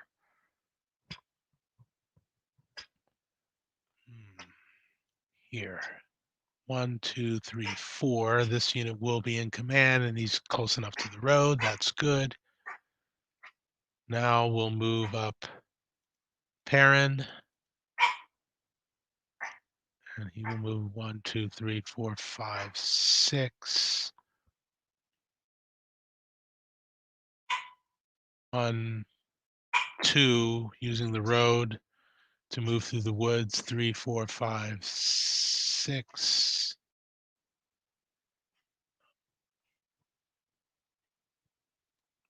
Gotta remember they just dropped out of March, so they need to face a vertex rather than a hex side.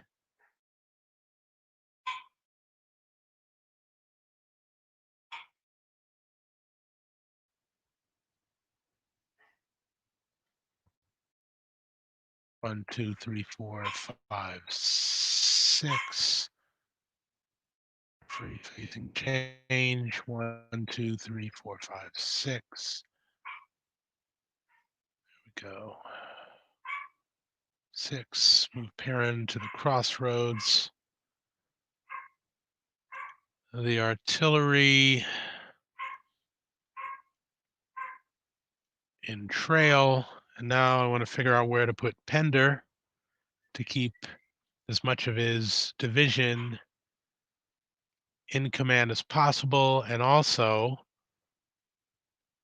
still keep with AP Hill. AP Hill is probably going to move in here, probably a little farther forward than he wants to be. But if he is on the road, he will have good coverage for everyone. So Pender moves to a central position here. He's in good shape. And we're done with Pender. Now that is a third activation for Pender. And that means that Thomas Brigade will go to OK. Scales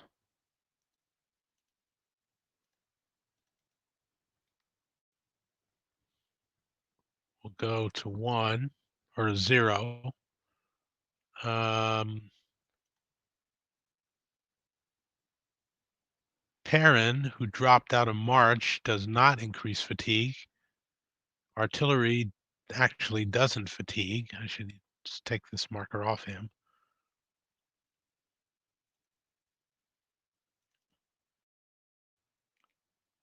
Jimmy Lane does fatigue.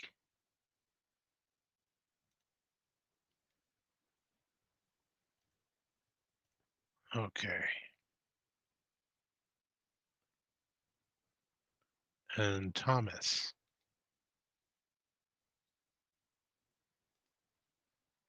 fatigues. Okay. It is the 1st of July and rather warm, so fatigue is only a natural part of things. Now we go to the random event. So we roll again and we get a 9. So we do get a random event. Okay. Oh, wait. 0, 6 to 9 equals no for random event. This game handles it differently. Usually it's 0 through 7 means no random event, and 8 and 9 means there is one. But for this one, 6 to 9 means no random event. So we'll just move it out of the way. And we get Doubleday, our third division of the first corps, and Doubleday has had 2 activations already. So this is his third. And what are we going to do about that? So first, let's make sure we're moving the right units this time and figure out where Doubleday is. He's down here, isn't he? No, that's Robinson, 2nd Division.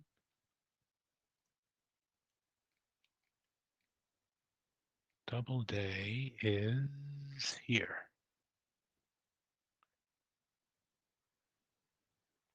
3rd Division, and that means Raleigh's replacement brigade and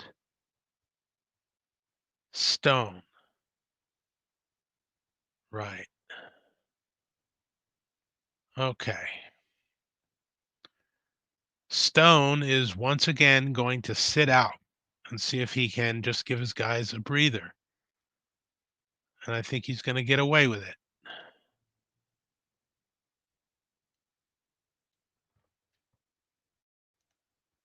And that's going to have a happy effect for him at the end of the turn.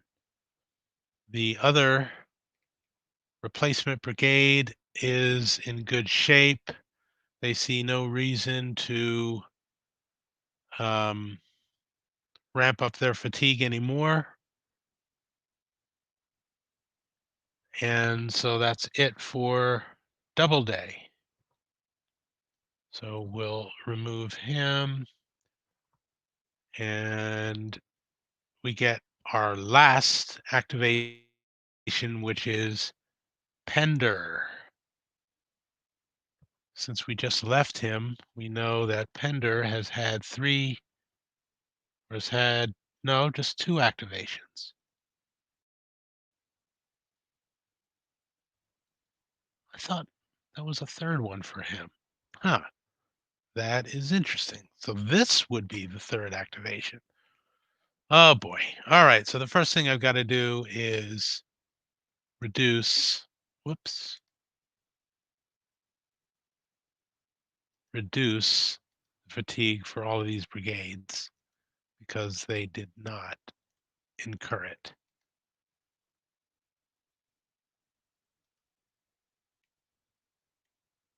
Um,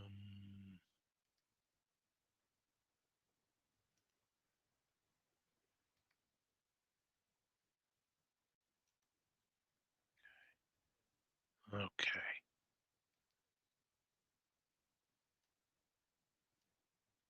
There we go. Okay. Now, this is the 3rd activation for the entire division. So any of the brigades that do move, except for Perrin, who dropped out of March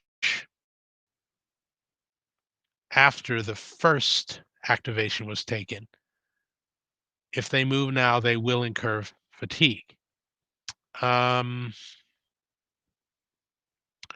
Perrin is going to use the second activation to move up and set up for an attack. So they're going to get fairly close. Let's see what effect that escarpment has. That is up a steep slope is a +2, and then they have to make a disorder roll to go up it. To go down a steep slope is +1 and a disorder roll. Or they can just try to go around. And I think what they're going to do is consolidate. They have single units in each hex. They can stack them a maximum of 15. So 1, 2, 3, 4. They'll move in there. They'll move in here. They'll form a brigade reserve. And that's all they're going to do. The artillery still won't have a shot. So they'll move here to the crossroads. They don't fatigue anyway. Jimmy Lane will leave his boys there and not incur fatigue. Scales. Hmm.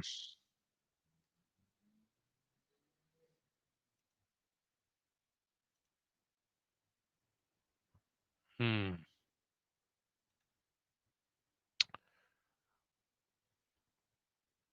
No, they'll stay where they are, as will Thomas.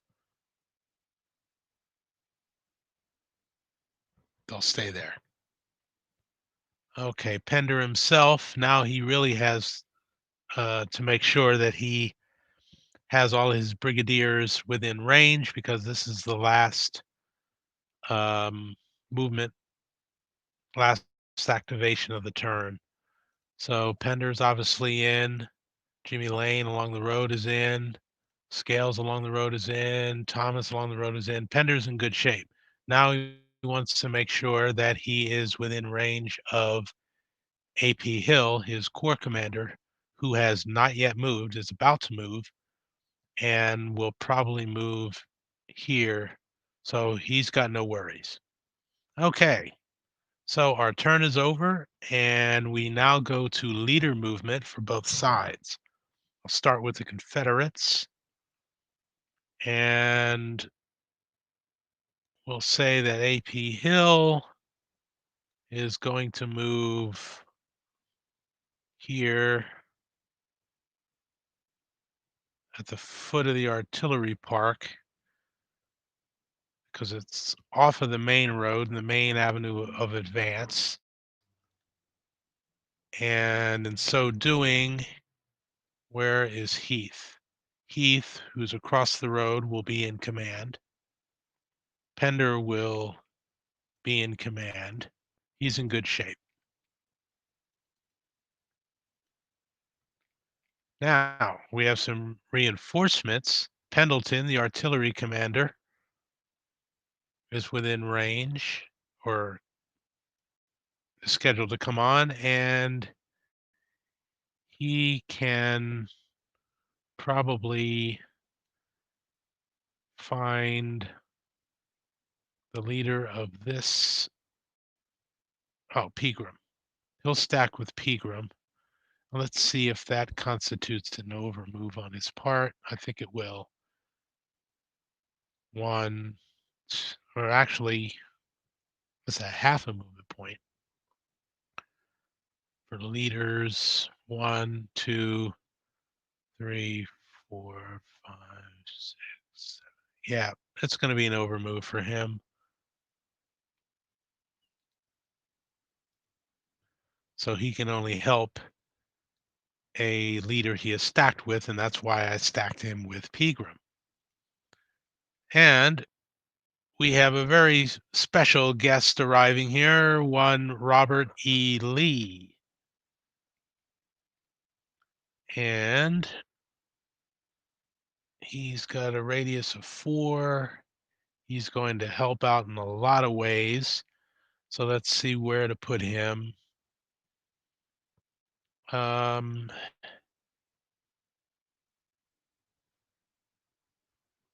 see. Still can only move him up to 20 hexes along a road. 1, 2, 3, 4, 5, 6, 7, 8, 9, 10, 11, 12, 13, 14, 15, 16, 17, 18, 19, 20. So that makes it easy. This is as far as he can move. Then using his radius along the road, I think he can 1, 2, 3, 4. Can help Heath, but he can help AP Hill. 1, 2, 3, 4. No, still can't help AP Hill. Actually, I'll do that for AP Hill. Okay. That's all for the Confederate Corps commanders. Oh, then there's Ewell over here.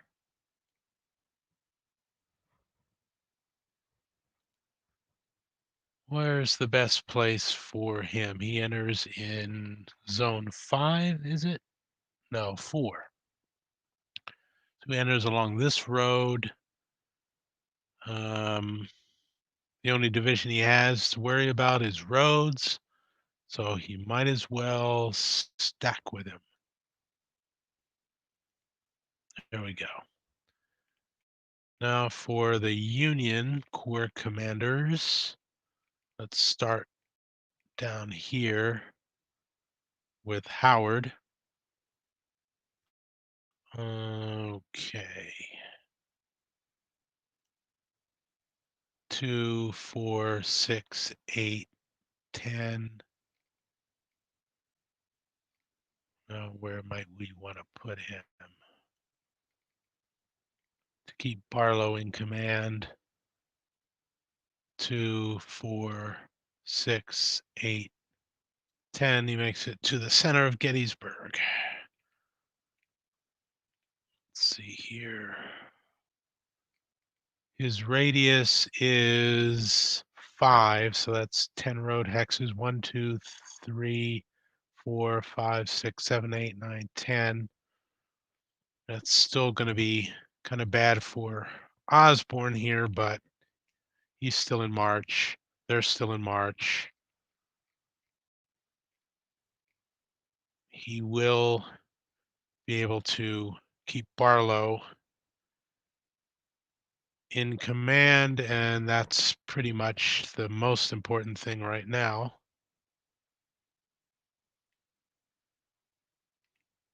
Let's see what Barlow's radius is only 4. That's awful. Yep. So Von Gilsa is going to be left to his own devices for a little while. We have the First Corps commander over here, Reynolds. Let's see how many division commanders he can keep in command.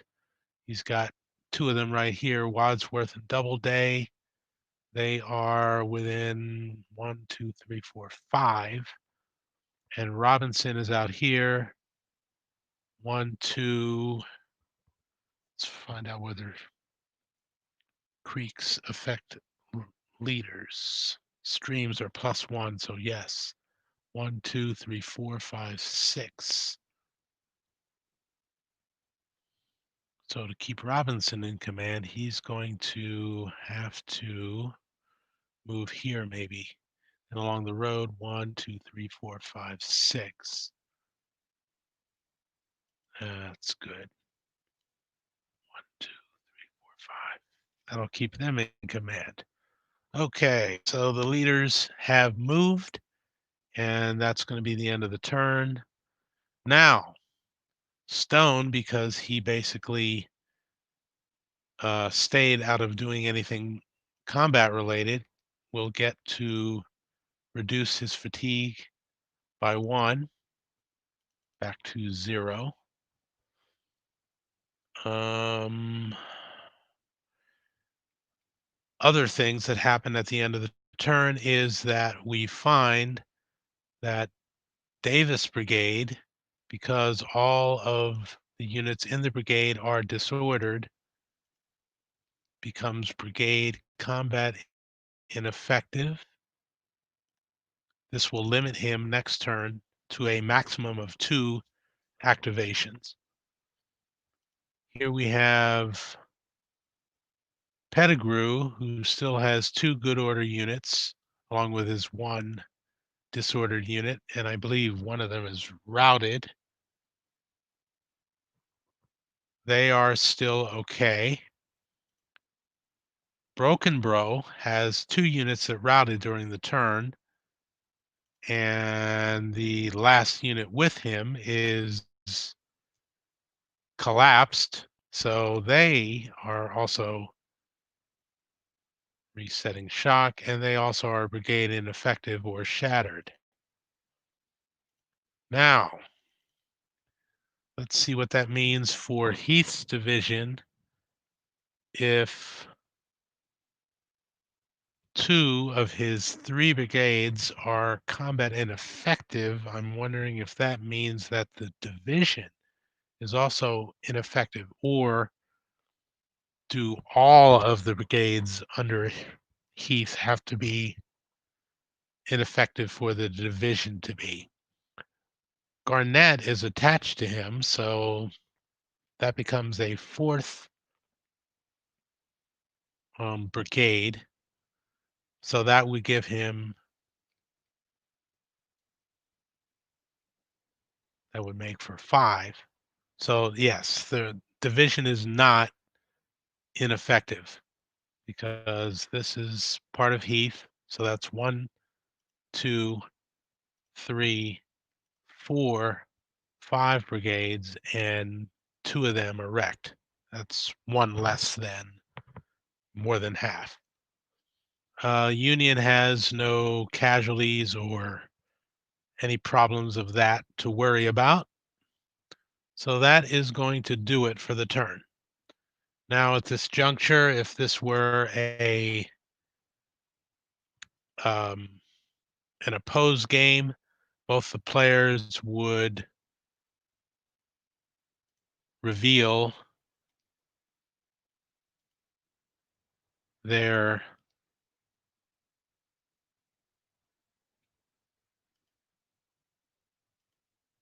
activations.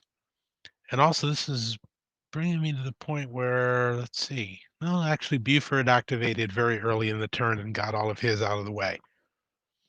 So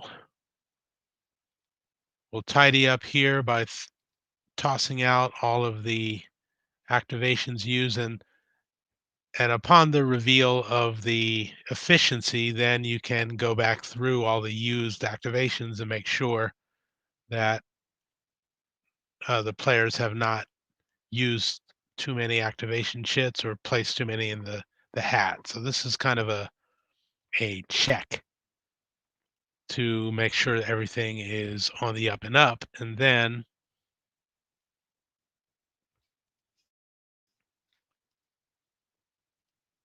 the next step is to take all of these and put them back into the mix for next turn's efficiency draw.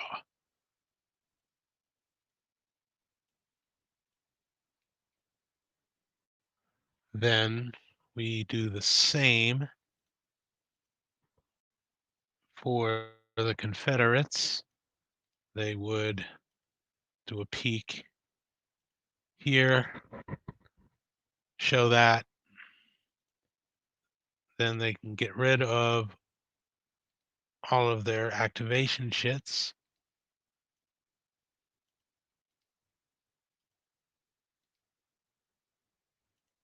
Then return their efficiency markers to prepare for the next draw. Get rid of this. Okay.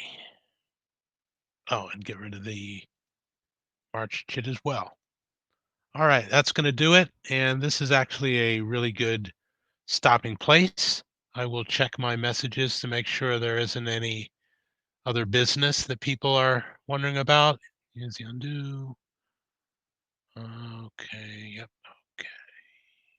Three colors.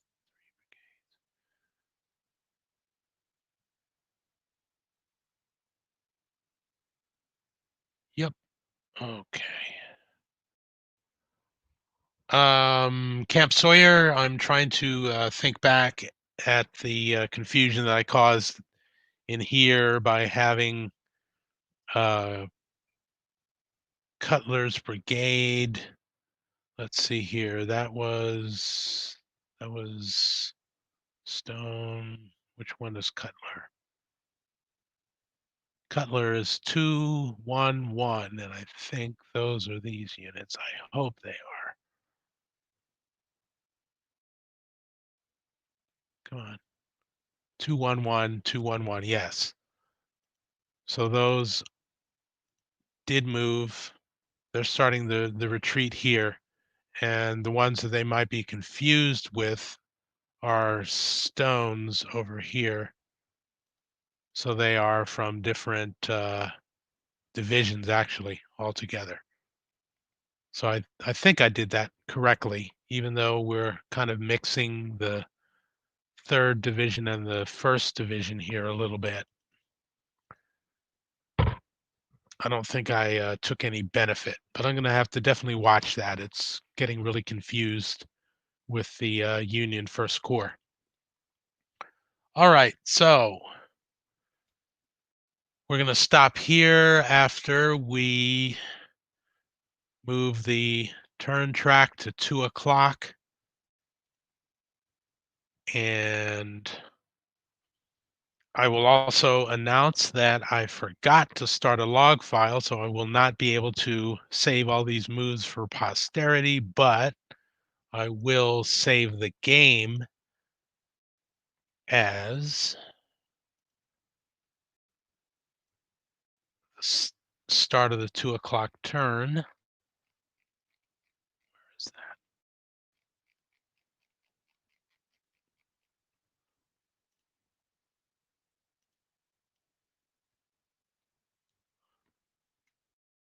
Start